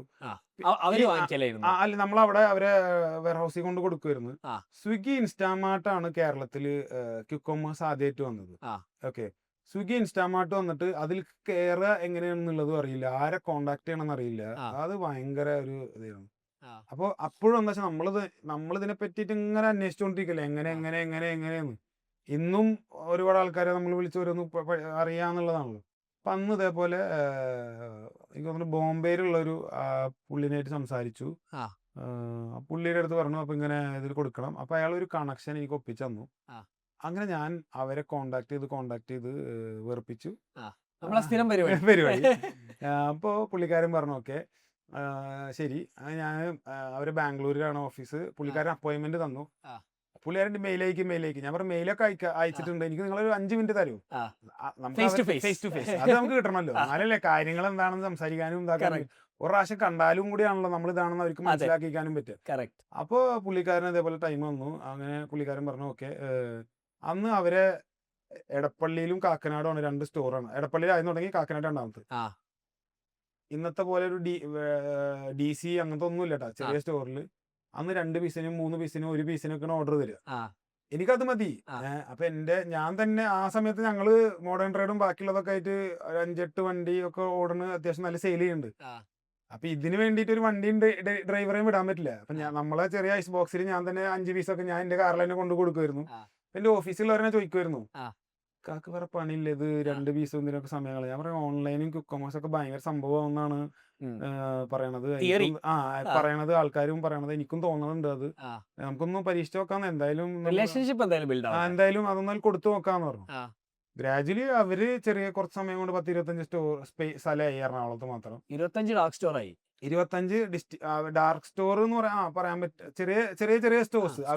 കാരണം ഇപ്പൊ ഇവിടുന്ന് 10 മിനിറ്റിലോ 20 മിനിറ്റിലോ സാധനം കണ്ടെത്തണമെങ്കിൽ ഇതിന്റെ കിലോമീറ്റർ റേഡിയസിൽ വേണമല്ലോ. അപ്പൊ അങ്ങനെ പല മായി. അപ്പൊ അങ്ങനെ അത് മെല്ലെ മെല്ലെ ചെയ്യാൻ തുടങ്ങി. അവരെന്നെ വേറെ ട്രിവാൻഡ്രം വന്നു, അല്ലെങ്കിൽ അങ്ങനെ ഓരോ സ്ഥലങ്ങളിൽ വന്നപ്പോ പിന്നെ അതൊക്കെ ഓട്ടോമാറ്റിക്കലി വന്നു. പിന്നെ നമ്മൾ കേരളത്തിൽ നല്ല അത്യാവശ്യം സെയിൽസും ഉണ്ടാവാൻ തുടങ്ങി. നമ്മൾ കേരളത്തിൽ ഒരു സ്പേസ് ഉണ്ടെന്ന് അവർക്കും മനസ്സിലായി. സപ്പോർട്ട്. ഇന്ന് അവരതൊക്കെ നമ്മൾ DC സെൻട്രൽ വെയർ ഹൗസിലാണ് കൊടുക്കുന്നത്. അവിടുന്ന് ഡിസ്ട്രിബ്യൂട്ട് ചെയ്യും. അവരാണ് അവരുടെ ചെറിയ സ്ഥലങ്ങളിലേക്കൊക്കെ ഉള്ള അവരുടെ സെയിൽസ് അനുസരിച്ച് അവർ ഡിസ്ട്രിബ്യൂട്ട്. ഈ സെൻട്രൽ വെയർ ഹൗസ് ആയിട്ട് എറണാകുളത്താ? പല സ്ഥലത്ത്, ട്രിവാൻഡ്രത്തുണ്ട്, എറണാകുളത്തുണ്ട്, എല്ലായിടത്തും ഓരോ സെൻട്രൽ വെയർ ഹൗസ് ഉണ്ടോ? Depending on the area. ഓരോരോ കോഴിക്കോടൊക്കെ വരുന്നത് വേറെ സ്ഥലത്തുനിന്നാണ്, കോയമ്പത്തൂരിന്നോ അങ്ങനെ വേറെ ഇവിടുന്നോ. അപ്പൊ അങ്ങനെയുള്ള ഓരോ സ്ഥലത്തേക്കായിട്ട് അത് മാറി. അപ്പൊ ഗ്രാജുവലി വോളിയം ബിൽഡ് ചെയ്ത് വന്നപ്പോ അവര് നമ്മൾ മാറ്റി ഇങ്ങനെയുള്ള സ്ഥലങ്ങളിലേക്കൊക്കെ നമ്മൾ പ്ലേസ് ചെയ്ത് തന്നു. ഓക്കെ. അപ്പൊ ആദ്യത്തെ ഫ്യൂ സെയിൽസ് ഉണ്ടാക്കാൻ നിങ്ങളുടെ വെക്കുമ്പോഴത്തേക്ക് ഇത് എങ്ങനെ സെയിൽ ഉണ്ടാവുന്നത്? അതാണ് അടുത്ത ഡൗട്ട്. പ്ലേസ് ചെയ്യുമ്പോഴത്തേക്ക് അതിന് വേറെ എന്തെങ്കിലും ആക്ടിവിറ്റി ചെയ്യുന്നുണ്ടോ? അല്ലെങ്കിൽ ഭയങ്കരമായ ഒരു ആക്ടിവിറ്റി ഞങ്ങൾ സത്യം പറഞ്ഞാൽ ചെയ്തിട്ടില്ലായിരുന്നു. പിന്നെ അവരും നമ്മളും കൂടെ ചെയ്തിട്ട്, ഫോർ എക്സാമ്പിൾ 499 രൂപക്കോ 500 രൂപക്കോ ഒരു സാധനം വാങ്ങിയാൽ എത്ര രൂപക്ക് പ്രൊഡക്റ്റ് ആഡ് ചെയ്യാം. അപ്പൊ അണ്ടർ കോസ്റ്റും ഞങ്ങളെ പ്രൊഡക്ഷൻ കോസ്റ്റും ചെറിയ പൈസക്കൊക്കെ യോഗട്ട് അവരുടെ ഇത്ര രൂപയുടെ പർച്ചേസിന്റെ കൂടെ ഈ സാധനം കൂടിയും ഇത്ര രൂപയുടെ സാധനം ആഡ് ചെയ്യാനായി. അങ്ങനെയൊക്കെ കുറെ ചെറിയ സ്ട്രാറ്റജീസ് ഒക്കെ നമ്മൾ കൊണ്ടുവന്നിട്ട് മേക്ക് പീപ്പിൾ ട്രൈ എന്നുള്ളത് തുടങ്ങി. ക്യുക്കമേഴ്സ് ഉപയോഗിക്കുന്നവര് നമ്മുടെ സാധനം അതിൽ ഉണ്ടെന്ന് അറിയണ്ടേ. അത് ഫ്രീ സാമ്പിളിങ് നമ്മൾ ബാക്കിയുള്ളവർക്ക് ചെയ്യണം. അതേപോലെ നമ്മൾ ഇതുമ്പോൾ കോസ്റ്റ് ഒക്കെ ഇതാക്കിയിട്ട് ചെറിയ പൈസക്ക് അങ്ങനെ ആൾക്കാർക്കൊക്കെ അങ്ങനെ പല സാധനങ്ങൾ ആ സമയത്ത് ചെയ്തിരുന്നു. ഓക്കെ, ഫ്രീ സാമ്പിളിങ് നിങ്ങളൊരു പിന്നെ എന്താ പറയാ സ്റ്റാർ പരിപാടിയാണ്. എല്ലായിടത്തും. ഓക്കെ, അപ്പൊ ക്യുക്കമേഴ്സിന് ഫ്രീ സാമ്പിളിംഗ് ആണ് ചെയ്തത്. ഫ്രീ സാമ്പിളിംഗ് എന്ന് പറയണ പോലെ എന്ന് പറയാൻ ചെറിയ ഇപ്പൊ 10 രൂപക്കൊക്കെ യോഗട്ട് ഒരിക്കലും കിട്ടില്ലല്ലോ. അപ്പൊ അങ്ങനത്തെ ചെറിയ പൈസക്ക് ആഡ് ഓൺ ചെയ്യാൻ പറ്റണൊക്കെ പോലെ, അല്ലെങ്കിൽ 5 രൂപക്കും അങ്ങനെയൊക്കെ ചെറിയ, അല്ലെങ്കിൽ 1 രൂപക്ക് വരെ യോഗട്ട് ആഡ് ഓൺ ചെയ്യാൻ പറ്റുന്ന രീതി നമ്മൾ കൊണ്ടുവന്നു. അപ്പൊ ആൾക്കാർ എന്തായാലും ഓക്കെ 1 രൂപക്കല്ലേ, 1 രൂപ പോട്ടേന്നുണ്ട്, അപ്പൊ ഇത് ട്രൈ ചെയ്യും. അടുത്ത പ്രാവശ്യം വാങ്ങിക്കാൻ സാധ്യത ഉണ്ടാവുമല്ലോ എന്നുള്ളത്. ഓക്കെ, അപ്പൊ നിങ്ങളെ ഇപ്പൊ പറയുകയാണെങ്കിൽ നിങ്ങളെ ഏറ്റവും ബെസ്റ്റ് കസ്റ്റമർ അക്വിസിഷൻ സ്ട്രാറ്റജി എന്തായിരിക്കും? നിങ്ങളെ പല പല ഇവന്റ്സിലും ഞാൻ കണ്ടിട്ട് ഗ്രംബറി പല മേജർ കഴിഞ്ഞ പ്രാവശ്യം ഹഡിൽ നിങ്ങളെ കണ്ടിരുന്നു. നിങ്ങൾ തന്നെ ഉണ്ടായിരുന്നു, നിങ്ങൾ തന്നെ ഡയറക്ട്ലി ഉണ്ട്. അപ്പൊ നിങ്ങളൊരു മേജർ അക്വിസിഷൻ ചാനൽ എന്ന് പറഞ്ഞാൽ നിങ്ങൾ ഇപ്പൊ എന്താ ഡിഫൈൻ ചെയ്യുന്നത്? നമ്മൾ ഇതേപോലെ ഈ സാമ്പിളിങ്ങും ഫ്രീ സാമ്പിളിങ്ങും ഒക്കെ ചെയ്ത ആൾക്കാർ ക്രംബറി കുറെ ആൾക്കാർ നമ്മളെ ആൾക്കാരെന്ന് വെച്ചാലേ ആൾക്കാർക്ക് ചിലവര് അവരെന്നെ അവരെ ഹാർഡ് കോർ വീണ്ടും പണിയാണല്ലോ. അത് ചിലപ്പോൾ അവർ സ്പെൻഡ് ചെയ്തിട്ട് സാധനം ട്രൈ ചെയ്തില്ലെങ്കിൽ അവരൊന്ന് ട്രൈ ചെയ്യട്ടെ എന്ന് വിചാരിച്ചിട്ടാണ് നമ്മൾ ഇങ്ങനെ ഒരു സാധനം കൊടുക്കുന്നത്. അപ്പൊ ആൾക്കാർ ഇത് കഴിച്ച് ഇഷ്ടപ്പെടുകയാണെങ്കിൽ 100 ആള് കഴിച്ചിട്ട് 10 ആള് നമ്മൾ സാധനം വാങ്ങാൻ പറ്റുകയാണെങ്കിൽ അത് നമുക്ക് വലിയൊരു അസറ്റ് അല്ലേ. 10 ട്രസ്റ്റഡ് കസ്റ്റമേഴ്സിനല്ലേ കിട്ടിയത് നമുക്ക്. അവര് ഓൾറെഡി നമ്മൾ സാധനം കഴിച്ചു, അത് ഇഷ്ടപ്പെട്ടിട്ടാ. അത് ഫീൽ ചെയ്ത് അതിന്റെ മൗത്ത് ഫീൽ ഉണ്ട്, ആ ടേസ്റ്റ് അവരെ ഉള്ളിലുണ്ട്. അപ്പൊ ഇപ്പൊ ഫ്ലേവേർഡ് കേട് ചെയ്യുന്ന എത്ര പ്ലേയേഴ്സ് ഉണ്ടാവും മാർക്കറ്റിൽ? ഒരു മേജർ ഫ്ലേവേർഡ് യോഗട്ട് ചെയ്യണ വളരെ വിരലെണ്ണാവുന്ന ആൾക്കാർ തന്നെ. 3 പ്ലേയേഴ്സ് 4 പ്ലേയേഴ്സ് ഒക്കെ മാക്സിമം ഉള്ളൂ. ഓക്കെ, അപ്പൊ ബേസിക്കലി നിങ്ങളെ ബെസ്റ്റ് കസ്റ്റമർ അക്വിസിഷൻ സ്ട്രാറ്റജി നല്ല പ്രൊഡക്റ്റ് ഉണ്ടാക്കുക, ആ പ്രൊഡക്റ്റ് അവരെ കൊണ്ട് തിരിക്കുക. കറക്റ്റ്. അപ്പൊ ഓട്ടോമാറ്റിക്കലി റിപ്പീറ്റ് പർച്ചേസ് വരും. ഓക്കെ, നിങ്ങൾ ഇത് എങ്ങോട്ടേക്ക് പോവാന്നപ്പോ കാണുന്നത്? ഇപ്പൊ ഇത്രയും ചെയ്തപ്പോ എങ്ങോട്ടേക്കായിരിക്കും മാർക്കറ്റിന് പോവുക? ഇപ്പൊ ഇനി വരാൻ പോണെന്ന് വെച്ചാല് ഒന്നും കൂടി ഹെൽത്ത് ഓറിയന്റഡാ. ക്ലീൻ ലേബിൾസ് കറക്റ്റ് ആയിട്ട് ഇല്ലെങ്കിൽ ആ പ്രൊഡക്റ്റ് പുൾ ഓഫ് ചെയ്യാനുള്ള ബുദ്ധിമുട്ടുകൾ ഗ്രാജുവലി വരും. നമ്മളെന്ന് വെച്ചാൽ എപ്പോഴും ഞാൻ ബിസിനസ്സിനായാലും അല്ലെങ്കിൽ എന്തിനാണ് ലോങ് റണ്ണിന് എന്താണോ ഒന്ന് ഫീസിബിൾ എന്നുള്ളതാണ് നമ്മൾ ചിന്തിക്കുന്നത്. അപ്പൊ ഇനി വരാൻ പോകുന്ന ആൾക്കാരും ഇപ്പൊ വന്നുകൊണ്ടിരിക്കുന്ന ആൾക്കാരും അവർക്ക് ആണെങ്കിൽ കൂടിയും ആൾക്കാർ പണ്ടൊക്കെ നമ്മൾ സാധനം വാങ്ങാൻ ജസ്റ്റ് പാക്കേജിങ് കണ്ട് ഇഷ്ടപ്പെട്ടാ വാങ്ങും. അപ്പോ ഇപ്പൊ എന്ന് പറയുമ്പോൾ ആൾക്കാരെ ലേബിള്, ന്യൂട്രീഷണൽ വാല്യൂ, എന്തൊക്കെ ഇൻഗ്രീഡിയൻസ് ഉണ്ട്, ഇതൊക്കെ നോക്കാൻ തുടങ്ങി. ഫുഡ് ഫാർമർ ഒക്കെ ഭയങ്കരമായിട്ട് നിങ്ങള് ലേബിൾ വായിക്കൂ എന്ന് പറഞ്ഞിട്ട് ഭയങ്കരമായി ക്യാമ്പയിൻസ് നടത്തി. അപ്പൊ അങ്ങനെയുള്ള സാധനങ്ങൾ അല്ലെങ്കിൽ പ്രോട്ടീൻ റിച്ച് ആയിട്ടുള്ള സാധനങ്ങൾ, അങ്ങനത്തെ കുറച്ച് സാധനങ്ങളാണ്. പിന്നെ നിങ്ങൾ കാണുന്നത് ഒരു ഹെൽത്ത് ഓറിയന്റഡ് സ്പേസിലേക്കായിരിക്കും പോവുക. ആൻഡ് ക്യുക്കമേഴ്സ് ആയിരിക്കും നിങ്ങൾ കാണുന്ന ഒരു ഏരിയ. ക്യുക്കമേഴ്സും നമ്മള് വലിയൊരു സ്പേസ് ആണ്. ക്യുക്കമേഴ്സും ഉണ്ട്. ഇനി എന്താ വെച്ചാൽ ഇനിയിപ്പോ പണ്ടത്തെ പോലെ അല്ല ആൾക്കാർ. ഇപ്പോഴത്തെ നമ്മളെ ആൾക്കാർ ക്യുക്കമേഴ്സും മോഡേൺ ട്രേഡിൽ GT ജനറൽ ട്രേഡിലൊക്കെ ഇതിപ്പോ ഇങ്ങനത്തെ സാധനങ്ങൾക്കുള്ള ഉപയോഗം കൂടി. സാധാരണക്കാരൊക്കെ ഇങ്ങനെ സാധനം ഉപയോഗിക്കാൻ തുടങ്ങി. അവർക്ക് മനസ്സിലായി ഇതിനൊക്കെ പ്രോബയോട്ടിക് എന്ന് പറഞ്ഞൊരു ബാക്ടീരിയ ഉണ്ട് ഇതിനകത്ത്. അത് ഭയങ്കര ഗട്ട് ഹെൽത്തിന് നല്ല ഇതാണ്. ഗട്ട് ഹെൽത്ത് ഭയങ്കര ഇമ്പോർട്ടന്റ്, ഒരാളുടെ ലൈഫിൽ ഭയങ്കര ഇമ്പോർട്ടന്റ് ആയിട്ടുള്ള ഒരു സാധനമാണ്. അതിൽ നിന്നാണ് കുറെ അസുഖങ്ങളിൽ നമുക്ക് വരുന്നത്. അപ്പൊ ഇങ്ങനത്തെ സാധനങ്ങളുടെ ഉപയോഗങ്ങൾ ഭയങ്കരമായിട്ട് ആൾക്കാരെ വേറായി എന്നുള്ളതാണ് ഏറ്റവും വലിയൊരു കാര്യം. ഓക്കെ, അപ്പൊ നിങ്ങളെ ഏറ്റവും പ്രൈസ് കൂടിയ സാധനം എത്ര രൂപയായിരിക്കും? ഞങ്ങള് ഞങ്ങൾ ഫ്രൂട്ട് യോഗട്ടിന് വലിയ പാക്കേജിംഗ് ഇല്ല, ചെറിയ പാക്കേജ് സൈസ് ഉള്ളൂ.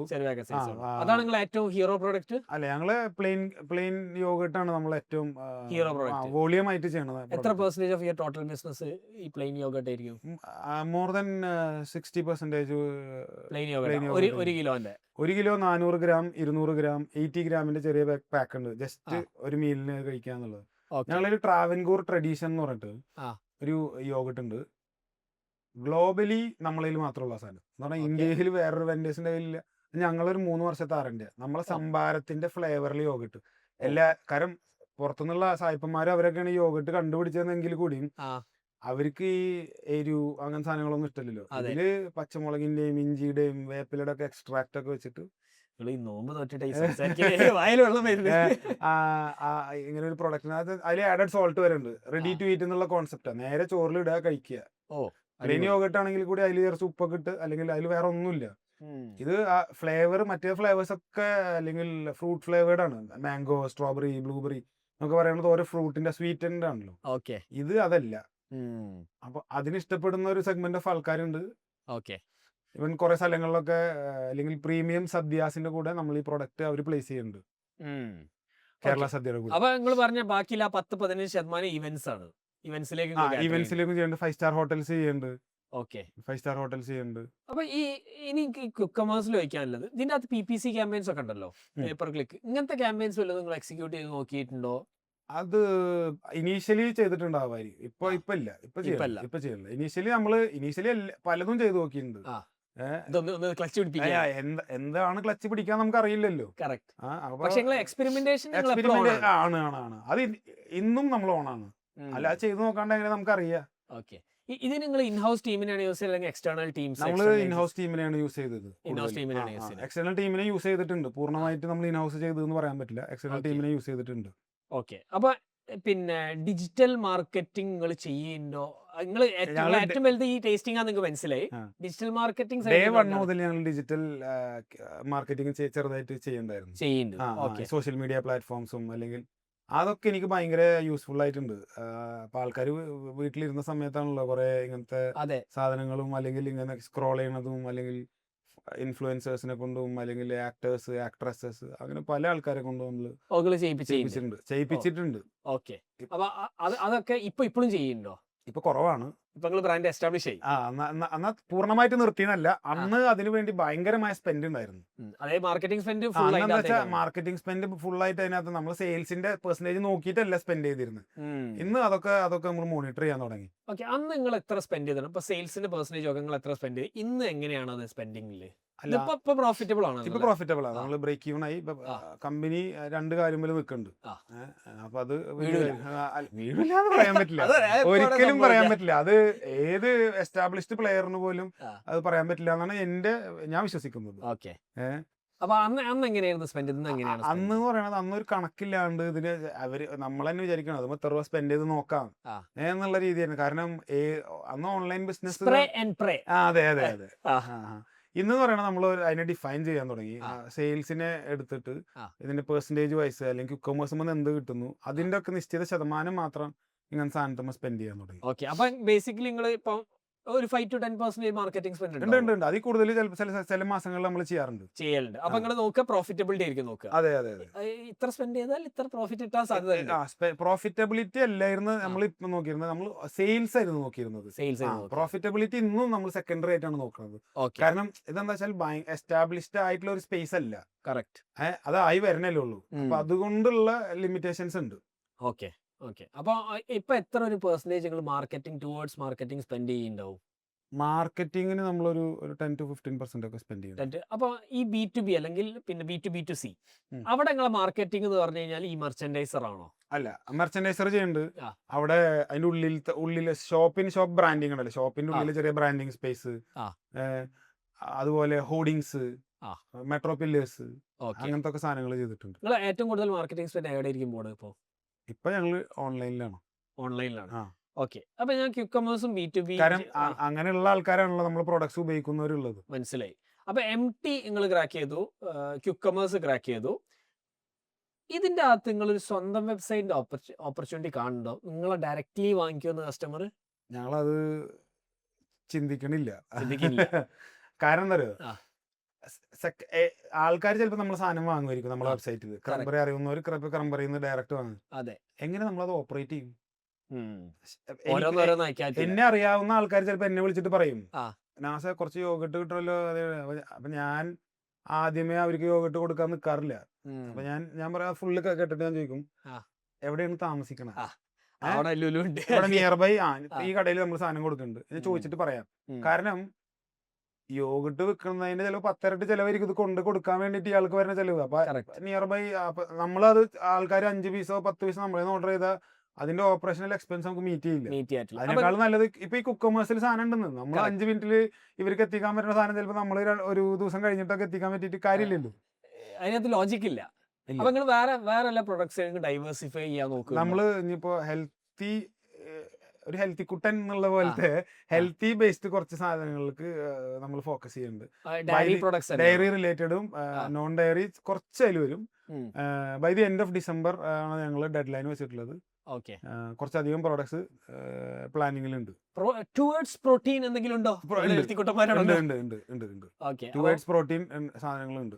ഓക്കെ. അപ്പൊ ഇനി നമ്മളെ last end of the podcast ആണ്. നമ്മൾ സാധാരണ എല്ലാവരോടും ചോദിക്കാറുണ്ട്, AI ഇപ്പം മൊത്തത്തിൽ ഡിസ്റപ്റ്റ് ചെയ്തുകൊണ്ടിരിക്കുകയാണല്ലോ, നിങ്ങൾ യൂസ് ചെയ്യുന്നുണ്ടോ? നിങ്ങൾ എന്താണ് കാണുന്നത്? ഞങ്ങൾ ഈ മാർക്കറ്റിങ്ങിനും അല്ലെങ്കിൽ ആഡ്സും വന്ന് ചെറിയ രീതിയിൽ യൂസ് ചെയ്യുന്നുണ്ട്.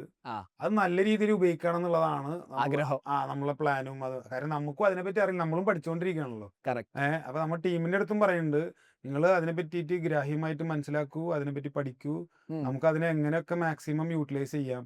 അതുപോലെ കുറെ ആൾക്കാരായിട്ട് ഇപ്പൊ ഞാൻ തന്നെ പേഴ്സണലി ഇന്ററാക്ട് ചെയ്യുന്നുണ്ട്, എങ്ങനെ നമുക്ക് അതിനെ അപ്ലിഫ്റ്റ് ചെയ്ത് കൊണ്ടുവരാം കാര്യങ്ങളൊക്കെ പറഞ്ഞിട്ട്.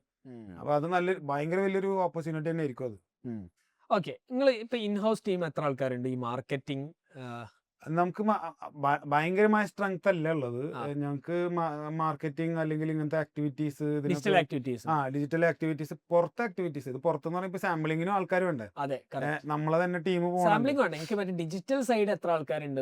ഡിജിറ്റൽ സൈഡില് ഡിജിറ്റലും ഈ മാർക്കറ്റിംഗ് എന്ന് പറഞ്ഞിട്ടുള്ള ഒരു ഇതിൽ തന്നെ ഒരു 6-7 ആൾക്കാരാണ് ഉള്ളത്. 6-7 ആൾക്കാരുണ്ട്. ഡിജിറ്റൽ സൈഡിൽ ഒരു 3 ആൾക്കാരാണ് നമ്മൾ. എന്നാലും അത്യാവശ്യം നല്ല ഒരു സൈസ് ഉണ്ട്. നിങ്ങളിപ്പോ 40-45 ആൾക്കാരല്ലേ? അതെ. അപ്പൊ അതിന്റെ ഒരു 10%. അല്ല, അതില്ലാണ്ട് ഈ സ്പേസിൽ നമുക്ക് പിടിച്ചു നിൽക്കാൻ പറ്റില്ല. റൈറ്റ്. ഓക്കെ. അപ്പൊ എനിക്ക് തോന്നുന്നു അപ്പം കേരളത്തിൽ നിന്ന് ഒരു ക്ലീൻ ഫുഡ് ബ്രാൻഡും കൂടിയും വളർന്നു എന്ന് നമുക്ക് പറയാം. അങ്ങനെ ആവട്ടെ. Okay. Thank you very much. 100 കോടി എത്ര? ഓക്കെ.